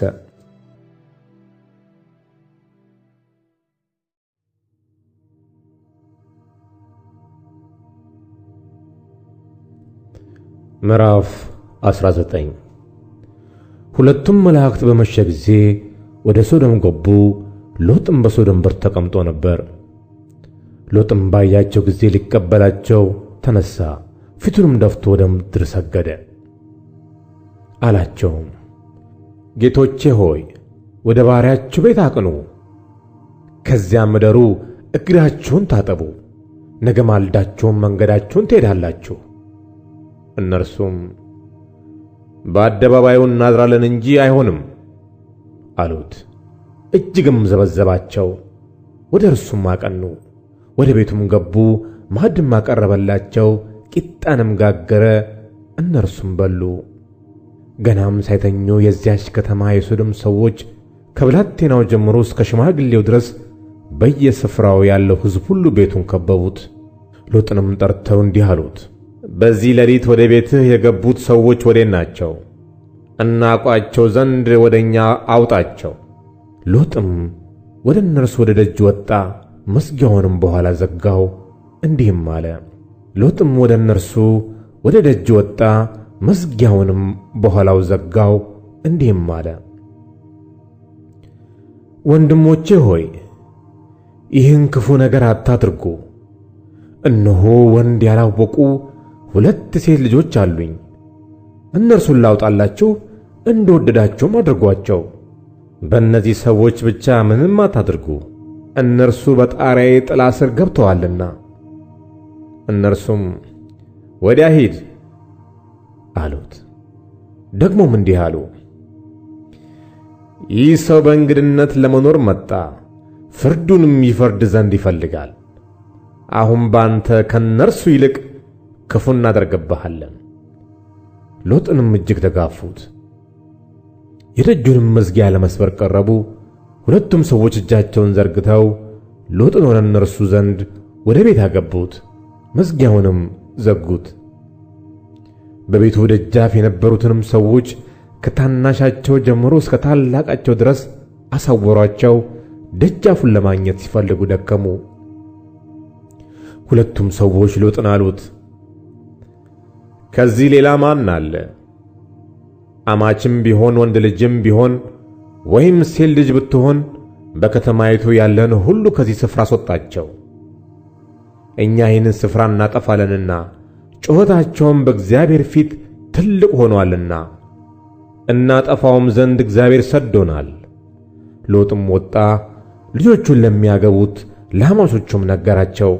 አላቸውም፣ ተነሱ፣ ከዚህ ስፍራ ውጡ፣ እግዚአብሔር ይህችን ከተማ ያጠፋልና። ለአማቾቹ ግን የሚያፌዝባቸው መሰላቸው። ጎህም በቀደደ ጊዜ መላእክት ሎጥን ተነሳ፣ ሚስትንና ከዚህ ያሉትን 2 ሴቶች ልጆችን ውሰድ፣ በከተማይቱ ኃጢአት እንዳትጠፋ እያሉ ያስቸኩሉት ነበር። እርሱም በዘገየ ጊዜ እግዚአብሔር ስላዘነለት እነዚያ ሰዎች የእርሱን እጅ የሚስቱንም እጅ የ2 ሴቶች ልጆቹንም እጅ ይዘው አወጡና በከተማይቱ ውጭ ያስቀመጡት። ወደ ሜዳም ካወጧቸው በኋላ እንዲህ አለው፣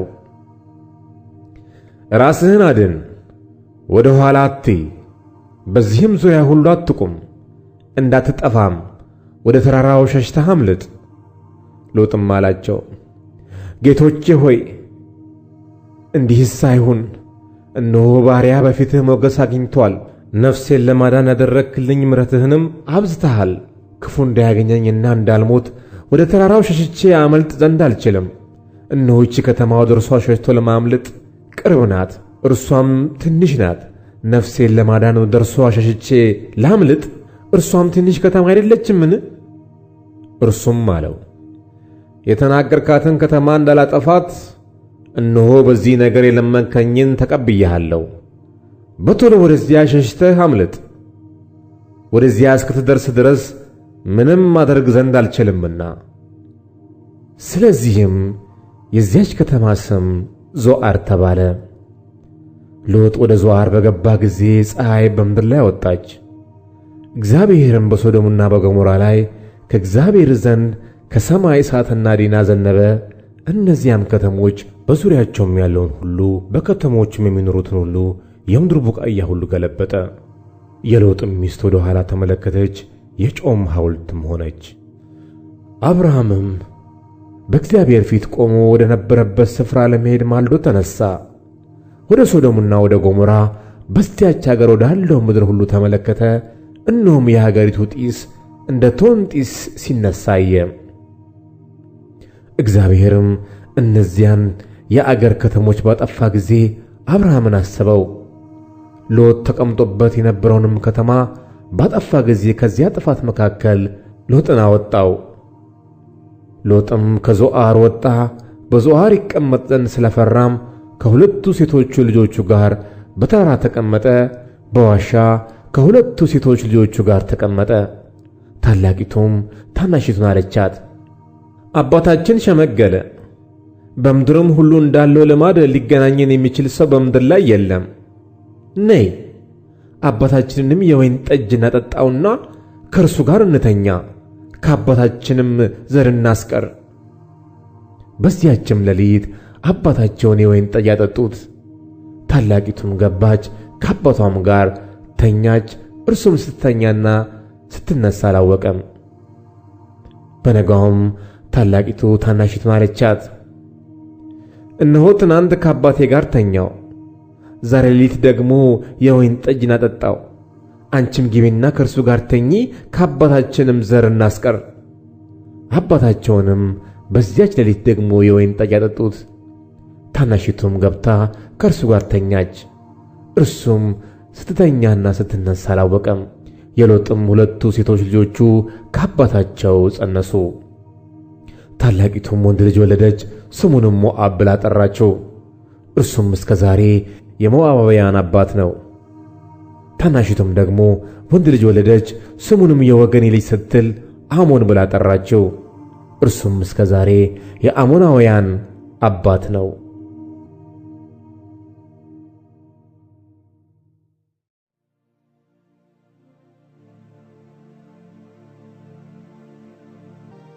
ምዕራፍ 20 አብርሃምም ከዚያ ተነስቶ ወደ አዜብ ምድር ሄደ። በቃዴስና በሶር መካከል ተቀመጠ። በጌራራም በእንግድነት ተቀመጠ። አብርሃምም ሚስቱን ሳራን እህቴ ናት አለ። የጌራራ ንጉሥ አቤሜሌክም ላከና ሳራን ወሰዳት። እግዚአብሔርም ሌሊት በሕልሙ ወደ አቤሜሌክ መጣ፣ እንዲህም አለው፣ እነሆ አንተ ስለ ወሰድሃት ሴት ምውት ነህ፣ እርሷ ባለባል ናትና። አቤሜሌክ ግን አልቀረባትም ነበር። እንዲህም አለ፣ አቤቱ ጻድቁን ሕዝብ ደግሞ ታጠፋለህን? እህቴ ናት ያለኝ እርሱ አይደለምን? እርሷም ደግሞ ራሷ ወንድሜ ነው አለች። በልቤ ቅንነትና በእጅ ንጹሕነት ይህንን አደረግሁ። እግዚአብሔርም በሕልም አለው፣ ይህን በልብህ ቅንነት እንዳደረግህ እኔ አወቅሁ። እኔም ደግሞ በፊቴ ኃጢአትን እንዳትሠራ ከለከልኩህ። ስለዚህም ትነካት ዘንድ አልተውሁም። አሁንም የሰውየውን ሚስት መልስ፣ ነቢይ ነውና ስለ አንተም ይጸልያል፣ ትድናለህም። ባትመልሳት ግን አንተ እንደምትሞት ላንተ የሆነው ሁሉ እንዲሞት በርግጥ እወቅ። አቤሜሌክም በነገታው ማለደ፣ ባሪያዎቹንም ሁሉ ጠራ። ይህንም ነገር ሁሉ በጆሮአቸው ተናገረ። ሰዎቹም እጅግ ፈሩ። አቤሜሌክም አብርሃምን ጠርቶ አለው፣ ይህ ያደረግህብን ምንድን ነው? ምንስ ክፉ ሠራውብህ? በእኔና በመንግሥቴ ላይ ትልቅ ኃጢአት አውርደሃልና የማይገባ ሥራ በእኔ ሠራህብኝ። አቤሜሌክም አብርሃምን አለው፣ ይህን ማድረግህ ምን አይተህ ነው? አብርሃምም አለ፣ በዚህ ስፍራ እግዚአብሔርን መፍራት በእውነት እንደሌለ ለሚስቴም ሲሉ እንደሚገድሉኝ ስላሰብኩ ነው። እርሷም ደግሞ በእውነት እህቴ ናት፣ የእናቴ ልጅ አይደለችም እንጂ የአባቴ ልጅ ናት። ለእኔም ሚስት ሆነች። እግዚአብሔርም ከአባቴ ቤት ባወጣኝ ጊዜ አልኋት፣ በገባንበት አገር ሁሉ ለእኔ የምታደርጊ ወሮታ ይህ ነው፣ ወንድሜ ነው ብለሽ ስለ እኔ ተናገሪ። አቤሜሌክም በጎችንና ላሞችን አቤሜሌክም እነሆ ምድሬ በፊትህ ናት፣ በወደድከው ተቀመጥ አለ። ሳራንም አላት፣ እነሆ ለወንድምሽ 1000 ሚዛን ብር ሰጠሁት። ያም እነሆ ካንቺ ጋር ባሉት ሁሉ ፊት የዓይኖችሽ መሸፈኛ ይሁንሽ፣ ጽድቅሽ ለሰዎች ሁሉ ተገልጧልና። አብርሃምም ወደ እግዚአብሔር ጸለየ። እግዚአብሔርም አቤሜሌክን ሚስቱንም ባሪያዎቹንም ፈወሳቸው፣ እነርሱም ወለዱ። እግዚአብሔር በአብርሃም ሚስት በሳራ ምክንያት በአቤሜሌክ ቤት ማኅፀኖቹን ሁሉ በፍጹም ዘግቶ ነበርና።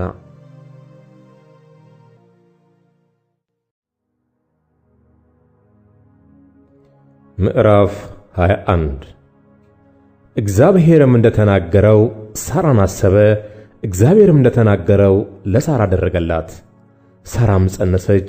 እግዚአብሔርም በተናገረው ወራት ለአብርሃም በእርጅናው ወንድ ልጅን ወለደችለት። አብርሃምም የተወለደለትን ሳራ የወለደችለትን የልጁን ስም ይስሐቅ ብሎ ጠራው። አብርሃምም ልጁን ይስሐቅን እግዚአብሔር እንዳዘዘው በስምንተኛ ቀን ገረዘው። አብርሃምም ልጁ ይስሐቅ በተወለደለት ጊዜ የ100 ዓመት ዕድሜ ነበረ። ሳራም እግዚአብሔርም ሳቅ አድርጎልኛል፣ ይህንንም የሚሰማ ሁሉ በእኔ ምክንያት ይስቃል አለች። ደግሞም ሳራ ልጆችን እንድታጠባ ለአብርሃምም በነገረው በእርጅናው ልጅን ወልጄለታለሁና አለች። ሕፃኑም አደገ፣ ጡትንም ከመጥባት ተቋረጠ። አብርሃምም ይስሐቅን ጡት ባስጣለበት ቀን ትልቅ ግብዣን አደረገ። ሳራም ግብፃዊቱ አጋር ለአብርሃም የወለደችለትን ልጅ ሲስቃየችው፣ አብርሃምንም ይህች ባሪያ ከነ ልጇ አሳድድ፣ የዚህች ባሪያ ልጅ ከልጄ ከይስሐቅ ጋር አይወርስምና አለችው። ይህም ነገር በአብርሃም ዘንድ ስለ ልጁ እጅግ ችግር ሆነበት። እግዚአብሔርም አብርሃምን አለው፣ ስለ ባሪያህና ስለ ብላቴናው አትዘን። ሳራም የምትነግርህን ቃል ሁሉ ስማ፣ በይስሐቅ ዘር ይጠራልሃልና የባሪያይቱን ልጅ ደግሞ ሕዝብ አድርገዋለሁ፣ ዘርህ ነውና። አብርሃምም ማልዶ ተነሣ፣ እንጀራንም ወሰደ፣ የውኃ አቁማዳንም ለአጋር በትከሻዋ አሸከማት፣ ብላቴናውንም ሰጥቶ አስወጣት። እርሷም ሄደች፣ በቤርሳቤህም ምድረ በዳ ተቅበዘበዘች። ውኃውም ከአቁማዳው አለቀ። ብላቴናውንም ከአንድ ቁጥቋጦ በታች ጣለችው። እርሷም ሄደች፣ ብላቴናው ሲሞት አልየው ብላ ቀስት ተወርውሮ የሚደርስበትን ያህል ርቃ በአንጻሩ ተቀመጠች። ፊት ለፊትም ተቀመጠች፣ ቃሏንም አሰምታ አለቀሰች። እግዚአብሔርም የብላቴናውን ድምፅ ሰማ። የእግዚአብሔርም መልአክ ከሰማይ አጋርን እንዲህ ሲል ጠራት፣ አጋር ሆይ ምን ሆንሽ? የብላቴናውን ድምፅ ባለበት ስፍራ ሰምቶአልና አትፍሪ፣ ተነሺ፣ ብላቴናውንም አንሺ፣ እጅሽንም በርሱ አጽኚው፣ ትልቅ ሕዝብ አድርገዋለሁና። እግዚአብሔርም ዓይኗን ከፈተላት፣ የውኃ ጉድጓድም አየች። ሄዳም አቁማዳዋን በውኃ ሞላች። ብላቴናውን ማጠጣች። እግዚአብሔርም ከብላቴናው ጋር ነበረ፣ አደገም፣ በምድረ በዳ ተቀመጠ፣ ቀስተኛም ሆነ። በፋራን ምድረ በዳም ተቀመጠ። እናቱም ከምድረ ግብፅ ሚስት ወሰደችለት። በዚያም ዘመን አቤሜሌክ ከሙሽራው ወዳጅ ከአኮዘትና ከሰራዊቱ አለቃ ከፊልኮ ጋር አብርሃምን አለው፣ በምታደርገው ሁሉ እግዚአብሔር ካንተ ጋር ነው። አሁንም በእኔም በልጄም በልጅ ልጄም ክፉ እንዳታደርግብኝ በእግዚአብሔር ማልልኝ። ነገር ግን ለአንተ ቸርነትን እንዳደረግሁ አንተም ለእኔ ለተቀመጥክባት ምድር ቸርነትን ታደርጋለህ። አብርሃምም እኔ እምላለሁ አለ። አቤሜሌክም ባሪያዎቹ በነጠቁት በውሃ ጉድጓድ ምክንያት አብርሃም ወቀሰው። አቤሜሌክም አለ፣ ይህንን ነገር ያደረገውን አላወቅኩም፣ አንተም ደግሞ ምንም አልነገርከኝም፣ እኔም ከዛሬ በቀር አልሰማሁም። አብርሃምም በጎችንና ላሞችን አምጥቶ ለአቤሜሌክ ሰጠው። ሁለቱም ቃል ኪዳን አደረጉ።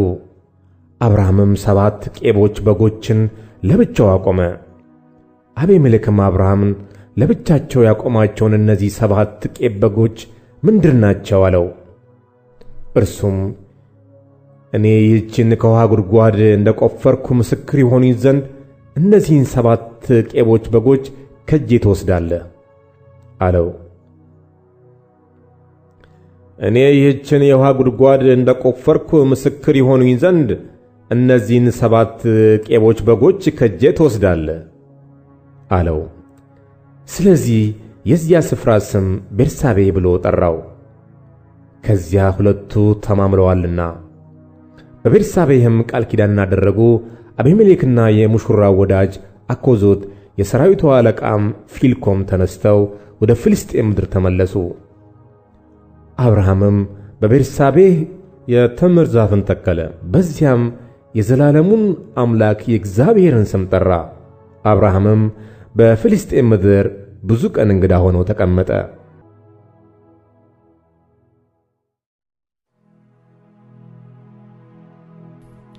ምዕራፍ 22 ከነዚህም ነገሮች በኋላ እግዚአብሔር አብርሃምን ፈተነው፣ እንዲህም አለው፣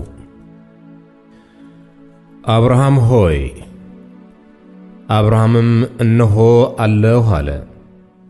የምትወደውን አንድ ልጅህን ይስሐቅን ይዘህ ወደ ሞሪያ ምድር ሂድ።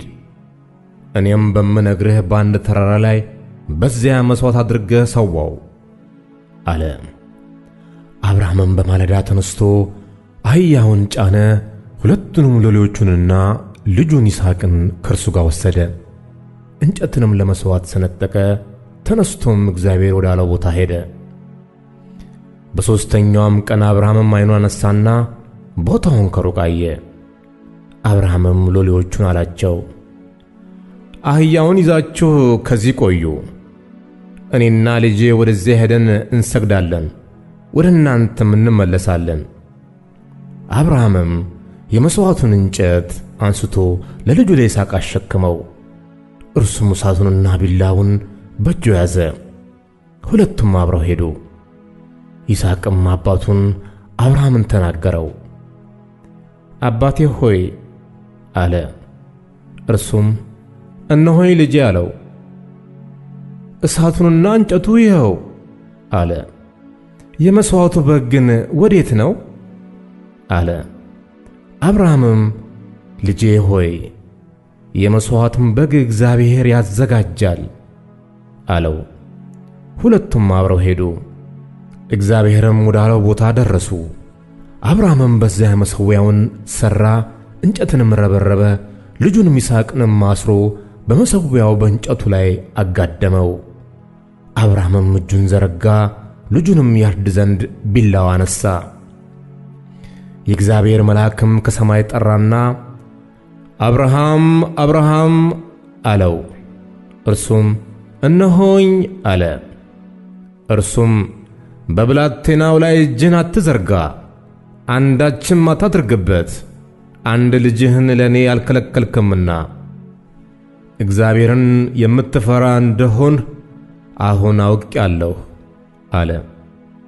አብርሃምም ዓይኑን አነሣ፣ በኋላውም እነሆ አንድ በግ በዱር ውስጥ ቀንዶቹ በዕፀ ሳቤቅ ተይዞ አየ። አብርሃምም ሄደ፣ በጉንም ወሰደው፣ በልጁም ፋንታ መሥዋዕት አድርጎ ሰዋው። አብርሃምም ያን ቦታ ያህዌ ይርኤ ብሎ ጠራው።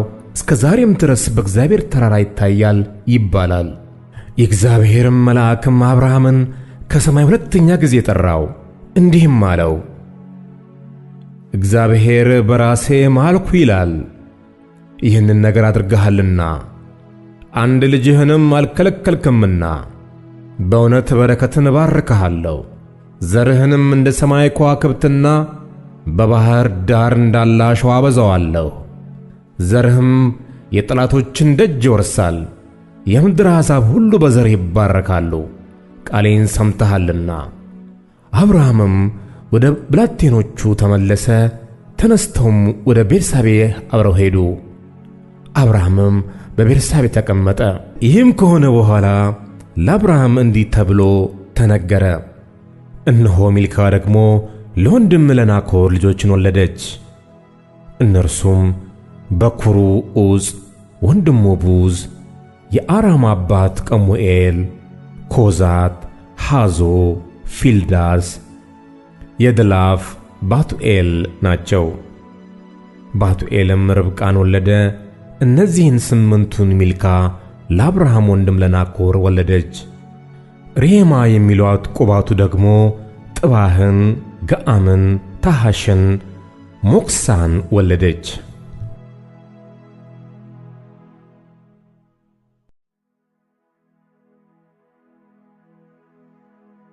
ምዕራፍ 23 የሳራም ዕድሜ 127 ዓመት ሆነ።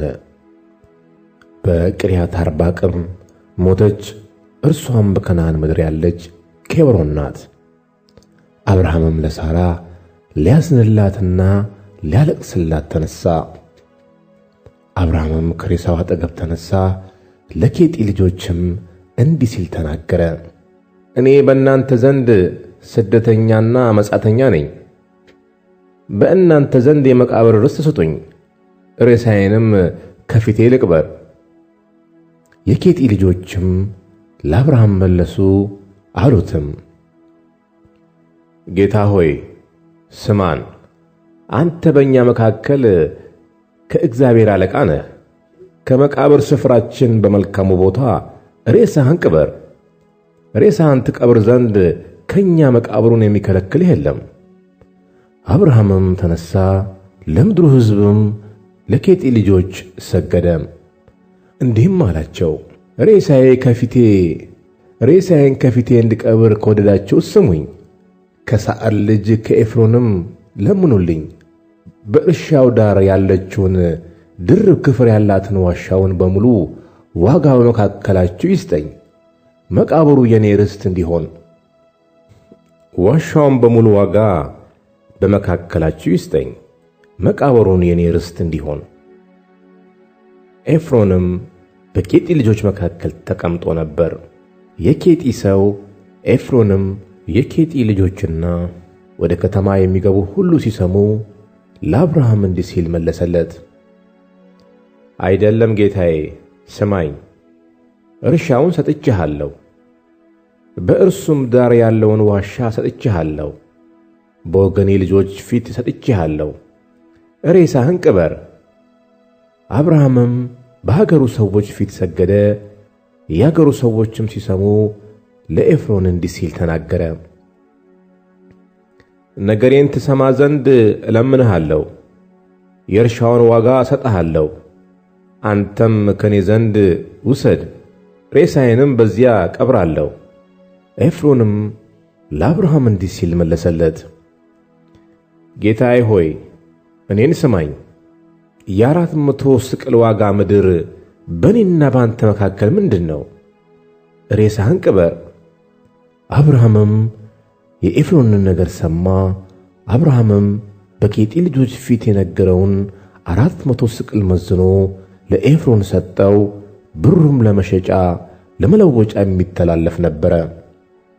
በመምሬ ፊት ያለው ባለድርብ ክፍል የሆነው የኤፍሮን እርሻ ለአብርሃም ጸና። እርሻውም በእርሱም ያለው ዋሻው፣ በእርሻውም ውስጥ በዙሪያውም ያለው እንጨት ሁሉ በኬጢ ልጆችና በከተማይቱ በር በሚገቡ ሁሉ ፊት ለአብርሃም ርስቱ ሆነ። ከዚህም በኋላ ኬብሮን በምትባል በመምሬ ፊት በከነዓን ምድር ባለው እርሻ ባለድርብ ክፍል በሆነው ዋሻ ውስጥ አብርሃም ሚስቱን ሳራን ቀበረ። እርሻውና በርሱ ያለው ዋሻው በኬጢ ልጆች ዘንድ ለአብርሃም የመቃብር ርስት ሆኖ ጸና።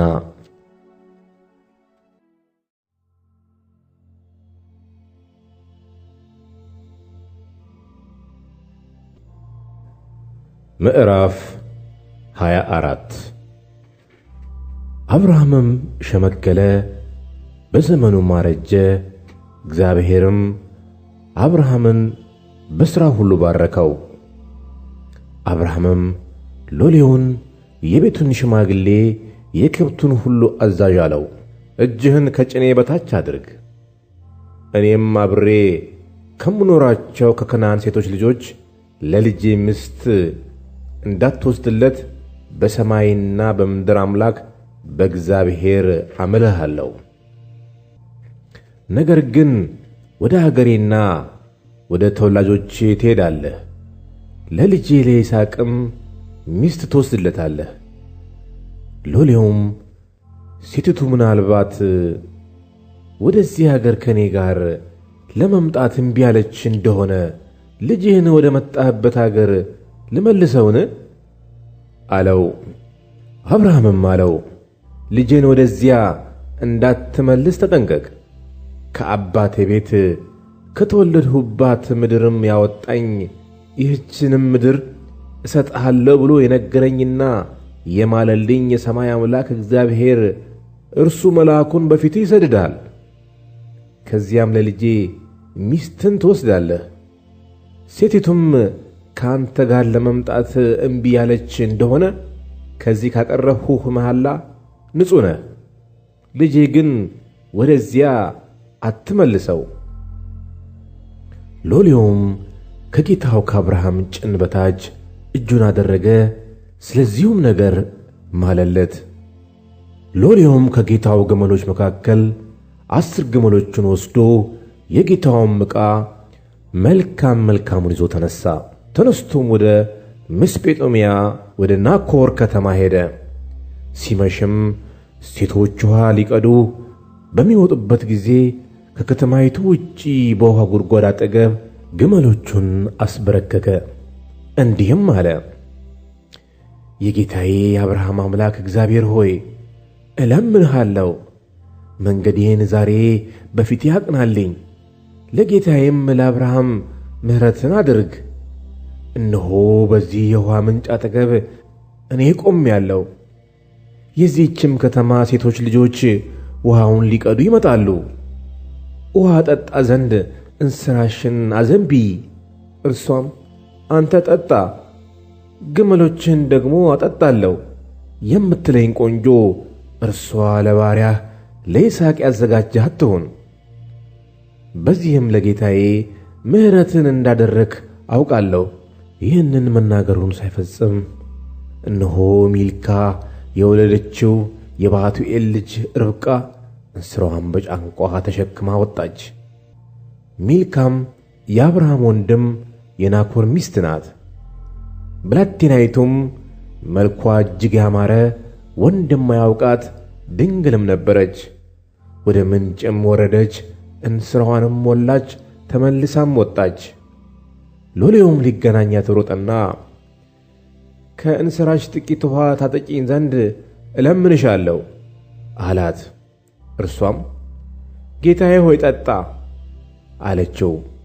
ፈጥናም እንስራዋን በእጇ አውርዳ አጠጣችው። እርሱንም ከጠጣች በኋላ ለግመሎች ደግሞ ሁሉም እስኪረኩ ድረስ ውሃ ቀዳለሁ አለች። ፈጥናም ውሃውን ከእንስሯ በማጠጫው ውስጥ ገለበጠችው። ደግሞም ልትቀዳ ወደ ጉድጓዱ ሮጠች፣ ለግመሎቹም ሁሉ ውሃ ቀዳች። ሰውየውም ትክ ብሎ ይመለከታት ነበር። እግዚአብሔር መንገዱን አቅንቶለት እንደሆነ ወይም እንዳልሆነ ለማወቅ ዝም አለ። ግመሎችም ከጠጡ በኋላ እንዲህ ሆነ። ሰውየውም ግማሽ ስቅል የሚመዝን የወርቅ ቀለበት፣ ለእጆቿም 10 ስቅል የሚመዝን ጥንድ የወርቅ አምባር አወጣ።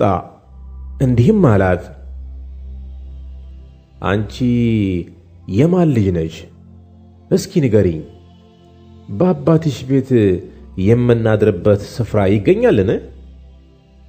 አለችውም፣ እኔ ሚልካ ለናኮር የወለደችው የባቱኤል ልጅ ነኝ። በእኛ ዘንድ ገለባና ገፈራ የሚበቃ ያህል አለ፣ ለማደሪያም ደግሞ ስፍራ አለን። ሰውየውም አጎነበሰ፣ ለእግዚአብሔርም ሰገደ። እንዲህም አለ፣ ቸርነቱንና እውነቱን ከጌታዬ ያላራቀ የጌታዬ የአብርሃም አምላክ እግዚአብሔር ይመስገን። እኔ በመንገድ ሳለሁ እግዚአብሔር ወደ ጌታዬ ወንድሞች ቤት መራኝ። ብላቴናይቱም ሮጠች፣ ለእናቷም ቤት ይህንን ነገር ሁሉ ተናገረች። ለርብቃም ላባ የተባለ ወንድም ነበራት። ላባም ወደ ውጪ ወደ ውሃ ምንጭ ወደ ሰውየው ሮጠ። ቀለበቱንና አምባሮቹን በእህቱ እጅ ባየ ጊዜ የእህቱን የርብቃን ነገር ያ ሰው እንዲህ አለኝ ያለችውን በሰማ ጊዜ እርሱ ወደዚያ ሰው መጣ። እነሆም በውሃ ምንጭ አጠገብ ከግመሎቹ ዘንድ ቆሞ ነበር። እርሱም አለው፣ አንተ የእግዚአብሔር ብሩክ ግባ። ስለምን አንተ በውጭ ቆመሃል? እኔም ቤቱን ለግመሎችህም ስፍራ አዘጋጅቻለሁ። ሰውየውም ወደ ቤት ገባ፣ ግመሎቹንም አራገፈ፣ ገለባና ገፈራም ለግመሎቹ አቀረበ። እግሩን ይታጠብ ዘንድ ከእርሱም ጋር ላሉት ሰዎች የእግር ውሃ አቀረበ። መብልንም በፊቱ አቀረበለት። እርሱ ግን ነገሬን እስክናገር ድረስ አልበላም አለ። እርሱም ተናገር አለው። እርሱም አለ፣ እኔ የአብርሃም ሎሌ ነኝ። እግዚአብሔርም ጌታዬን እጅግ ባረከው፣ አገነነውም። ወንዶች ባሪያዎችንና ሴቶች ባሪያዎችን፣ ግመሎችንም አህዮችንም ሰጠው።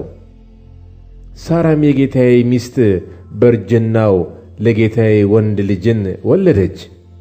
የነበረውንም ሁሉ ሰጠው። ጌታዬም እንዲህ ሲል አማለኝ፣ እኔ ካለሁበት አገር ከከነዓናውያን ሴቶች ልጆች ለልጄ ሚስትን አትውሰድ፣ ነገር ግን ወደ አባቴ ቤት ወደ ወገኔም ሂድ፣ ለልጄም ሚስትን ውሰድለት። ጌታዬንም ሴቲቱ ምናልባት ባትከተለኝሳ አልሁት። እርሱም አለኝ፣ አካሄዴን በፊቱ ያደረግሁለት እግዚአብሔር መልአኩን ካንተ ጋር ይልካል፣ መንገድህንም ያቀናል። ለልጄም ከወገኖቼ ከአባቴም ቤት ሚስትን ትወስዳለህ። የዚያን ጊዜ ከመሐላዬ ንጹሕ ነህ። ወደ ዘመዶቼ ሄደህ እነርሱ ባይሰጡህ ካማልሁህ መሐላ ንጹሕ ትሆናለህ። ዛሬም ወደ ውሃ ምንጭ መጣሁ፣ እንዲህም አልሁ፣ የጌታዬ የአብርሃም አምላክ እግዚአብሔር ሆይ ዛሬ የምሄድበትን መንገዴን ብታቀናልኝ። እነሆ እኔ በውሃው ምንጭ ላይ ቆሜአለሁ። ውሃ ልትቀዳ ለምትመጣውም ቆንጆ ጥቂት ውሃ ከእንስራሽ አጠጭኝ ስላት፣ እርሷም አንተ ጠጣ፣ ደግሞም ለግመሎችህ እቀዳለሁ የምትለኝ እግዚአብሔር ለጌታዬ ልጅ ያዘጋጃት ሴት እርሷ ትሁን። እኔም የልቤን መናገር ገና ሳልፈጽም እነሆ ርብቃ እንስራዋን በትከሻዋ ተሸክማ ወጣች፣ ወደ ምንጭም ወርዳ ውሃ ቀዳች። እኔም እስኪ አጠጭኝ አልኋት። ፈጥናም እንስራዋን ከጫንቃዋ ወረደችና አንተ ጠጣ፣ ግመሎችህንም ደግሞ አጠጣለሁ አለችኝ። እኔም ጠጣሁ፣ ግመሎችንም ደግሞ አጠጣች። እኔም አንቺ የማን ልጅ ነሽ ብዬ ጠየኋት። እርሷም ሚልካ ለናኮር የወለደችለት የባቱኤል ልጅ ነኝ አለች። ቀለበትም አደረግሁላት፣ ለእጆቿም አምባሮች አደረግሁላት። በግንባሬም አጎነበስኩ፣ ለእግዚአብሔርም ሰገድሁ። የጌታዬን የወንድሙን ልጅ ለልጁ እወስድ ዘንድ በቀና መንገድ የመራኝን የጌታዬን የአብርሃምን አምላክ እግዚአብሔርን አመሰገንሁ። አሁንም ቸርነትና እውነት ለጌታዬ ትሰሩ እንደሆነ ንገሩኝ። ይህም ባይሆን ንገሩኝ፣ ወደ ቀኝ ወይም ወደ ግራ እል ዘንድ። ላባና ባቱኤልም መለሱ እንዲህም አሉ፣ ነገሩ ከእግዚአብሔር ዘንድ መጥቶአል። ክፉም በጎም ልንመልስልህ አንችልም። ርብቃ እንኋት በፊትህ ናት፣ ይዛት ሂድ። እግዚአብሔር እንደተናገረ ለጌታህም ልጅ ሚስት ትሁን። የአብርሃም ሎሌ ነገራቸውን በሰማ ጊዜ ወደ ምድር ወድቆ ለእግዚአብሔር ሰገደ። ሎሌውም የብርና የወርቅ ጌጥ ልብስም አወጣ፣ ለርብቃም ሰጣት። የከበረ ስጦታንም ለወንድሟና ለእናቱ አቀረበ። እርሱም ከእርሱም ጋር ያሉት በሉ፣ ጠጡ፣ ከዚያም አደሩ። ማልደውም ተነሱና ወደ ጌታዬ እሄድ ዘንድ አሰናብቱኝ አላቸው። ወንድሟና እህቷም ብላቴናይቱ 10 ቀን ያህል እንኳን ከእኛ ዘንድ ትቀመጥ፣ ከዚያ በኋላ ትሄዳለች አሉ። እርሱም እግዚአብሔር መንገዴን አቅንቶልኛልና አታዘግዩኝ፣ ወደ ጌታዬ እሄድ ዘንድ አሰናብቱኝ አላቸው። እነርሱም ብላቴናይቱን እንጥራና ካፏን ጠይቃሉ። ርብቃንም ጠርተው ከዚህ ሰው ጋር ትሄጃለሽን አሏት። እርሷም እሄዳለሁ አለች። እህታቸውንም ርብቃን ሞግዚቷንም የአብርሃምን ሎሌና ሰዎቹንም አሰናበቷቸው። ርብቃንም መረቋትና አንቺ እህታችን እልፍ አእላፍት ሁኚ፣ ዘርሽም የጠላቶችን ደጅ ይውረስ አሏት። ርብቃም ተነሳች፣ ደንገጥሮቿም በግመሎች ላይ ተቀምጠው ያንን ሰው ተከተሉት። ሎሌውም ርብቃን ተቀብሎ ሄደ። ይስሐቅም ብኤር ላሄሮኢ በሚሏት ምንጭ መንገድ መጣ፣ በአዜብ ምድር ተቀምጦ ነበርና። ይስሐቅም በመሸ ጊዜ በልቡ እያሰላሰለ ወደ ሜዳ ወጥቶ ነበረ። ዓይኖቹንም አቀና፣ እነሆም ግመሎች ሲመጡ አየ። ርብቃም ዓይኖቿን አቀናች፣ ይስሐቅንም አየች። ከግመልም ወረደች፣ አቀናች፣ ይስሐቅንም አየች፣ ከግመልም ወረደች።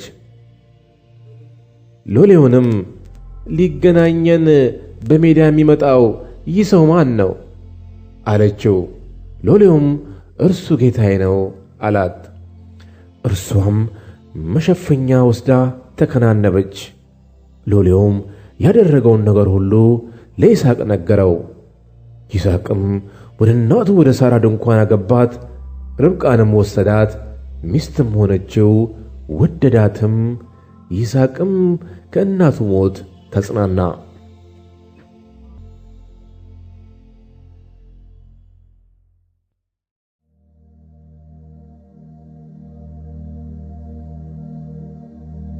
ምዕራፍ 25 አብርሃምም ደግሞ ስሟ ኬጡራ የተባለች ሚስት አገባ። እርሷም ዘምራንን፣ ዩቅሳንን፣ ሜዳንን፣ ምድያምን፣ የስቦቅን፣ ስዌህን ወለደችለት። ዮቅሳንም ሳባንና ድዳንን ወለደ። የድዳንም ልጆች አሦራውያን፣ ሎጡሳውያን፣ ለኡማውያን ናቸው። የምድያምም ልጆች ጌፌር፣ ኤፌር፣ ሄኖህ፣ አቢዳህ፣ ኤልዳእ ናቸው። እነዚህ ሁሉ የኬጤራ ልጆች ናቸው። አብርሃምም የነበረውን ሁሉ ለይስሐቅ ሰጠው። የአብርሃምም ለነበሩ ለቁባቶቹ ልጆች አብርሃም ስጦታን ሰጣቸው። እርሱም ገና በሕይወቱ ሳለ ከልጁ ከይስሐቅ ለይቶ ወደ ፀሐይ መውጫ ወደ ምሥራቅ አገር ሰደዳቸው። አብርሃምም የኖረበት የዕድሜው ዓመታት እነዚህ ናቸው። 175 ዓመት ኖረ። አብርሃም ነፍሱን ሰጠ፣ በመልካም ሽምግልና ሞተ፣ ሸመገለም፣ ብዙ ዘመንን ጠገበ፣ ወደ ወገኖቹም ተከማቸ። ልጆቹ ይስሐቅና እስማኤልም በመምሬ ፊት ለፊት ባለው በኬጢያዊው በሳዕር ልጅ በኤፍሮን እርሻ ላይ ባለድርብ ክፍል በሆነው ዋሻ ውስጥ ቀበሩት። አብርሃምም ከኬጢ ልጆች የገዛው እርሻ ይህ ነው። አብርሃምና ሚስቱ ሳራ ከዚያ ተቀበሩ። አብርሃምም ከሞተ በኋላ እግዚአብሔር ልጁን ይስሐቅን ባረከው። ይስሐቅም ብሔር ላዕሮኢ ተብሎ በሚጠራ ምንጭ አጠገብ ኖረ። የሳራ ባሪያ ግብፃዊቱ አጋር ለአብርሃም የወለደችው የአብርሃም ልጅ የእስማኤል ትውልድ ይህ ነው። የእስማኤልም የልጆቹ ስም በየስማቸውና በየትውልዳቸው እንዲህ ነው። የእስማኤል የበኩር ልጅ ነባዩት፣ ቄዳር፣ ነብዳኤል፣ መብሳም፣ ማስማዕ፣ ዱማ፣ ማሳ፣ ኩዳን፣ ቴማን፣ ኢጡር፣ ናፌስ፣ ቄድማ። የኢስማኤል ልጆች እነዚህ ናቸው። ስማቸውም በየመንደራቸውና በየሰፈራቸው ይህ ነው። በየወገናቸውም 12 አለቆች ናቸው። እስማኤልም የኖረበት የዕድሜው ዘመን 137 ዓመት ነው። ነፍሱን ሰጠ፣ ሞተም፣ ወደ ወገኖቹም ተከማቸ። መኖሪያቸውም ከኤውላጥ አንስቶ በግብፅ ፊት ለፊት እስከምትገኘው እስከ ሱር ድረስ ወደ አሦር በምትወስደው መንገድ ላይ ነበረ። እንዲህም በወንድሞቹ ፊት ሁሉ ተቀመጠ። የአብርሃም ልጅ የይስሐቅ ትውልድም ይህ ነው። አብርሃም ይስሐቅን ወለደ። ይስሐቅም 40 ዓመት ሲሆነው ርብቃን አገባ። እርሷም በሁለት ወንዞች መካከል ያለ የሶርያዊው የባቱኤል ልጅና የሶርያዊው የላባ እህት ናት። ይስሐቅም ስለ ሚስቱ ወደ እግዚአብሔር ጸለየ፣ መካን ነበረችና። እግዚአብሔርም ተለመነው፣ ርብቃም ሚስቱ ጸነሰች። ልጆችም በሆዷ ውስጥ ይገፋፉ ነበር። እርሷም እንዲህ ከሆነ ይህ ለእኔ ምኔ ነው አለች። ከእግዚአብሔርም ትጠይቅ ዘንድ ሄደች። እግዚአብሔርም አላት፣ 2 ወገኖች በማኅፀንሽ ናቸው፣ ሁለቱም ሕዝብ ከሆድሽ ይከፈላሉ። ሕዝብም ከሕዝብ ይበረታል፣ ታላቁም ለታናሹ ይገዛል። ትወልድ ዘንድ ዘመኗ በተፈጸመ ጊዜ እነሆ በማኅፀኗ መንታ ነበሩ። በፊትም የወጣው ቀይ ነበረ፣ ሁለንተናውም ጠጉር ለብሶ ነበር። ስሙም ኤሳው ተባለ። ከዚያም በኋላ ወንድሙ ወጣ፣ በእጁም የኤሳውን ተረከዝ ይዞ ነበረ። ስሙም ያዕቆብ ተባለ። እርሷ ልጆቿን በወለደቻቸው ጊዜ ይስሐቅ 60 ዓመት ሆኖት ነበረ። ብላቴኖቹም አደጉ። ኤሳውም አደን የሚያውቅ የበረሃ ሰው ሆነ። ያዕቆብ ግን ጭምት ሰው ነበር፣ በድንኳን የሚቀመጥ ነበር። ይስሐቅም ኤሳውን ይወድ ነበር፣ ካደነው ይበላ ነበርና። ርብቃ ግን ያዕቆብን ትወድ ነበረች። ያዕቆብም ወጥ ሠራ፣ ኤሳውም ደክሞ ከበረሃ ገባ። ኤሳውም ያዕቆብን ከዚህ ከቀዩ ወጥ አብላኝ፣ እኔ እጅግ ደክሜያለሁና አለው። ስለዚህ ስሙ ኤዶም ተባለ። ያዕቆብም በመጀመሪያ ብኩርናህን ሽጥልኝ አለው። ኤሳውም እነሆ እኔ ልሞት ነኝ፣ ይህች ብኩርናዬ ለምኔ ናት አለ። ያዕቆብም እስኪ በመጀመሪያ ማልልኝ አለው። ማለለትም፣ ብኩርናውንም ለያዕቆብ ሸጠ። ያዕቆብም ለኤሳው እንጀራና የምስር ወጥ ሰጠው። በላ ጠጣ፣ ተነስቶም ሄደ። እንዲሁም ኤሳው ብኩርናውን አቃለላት።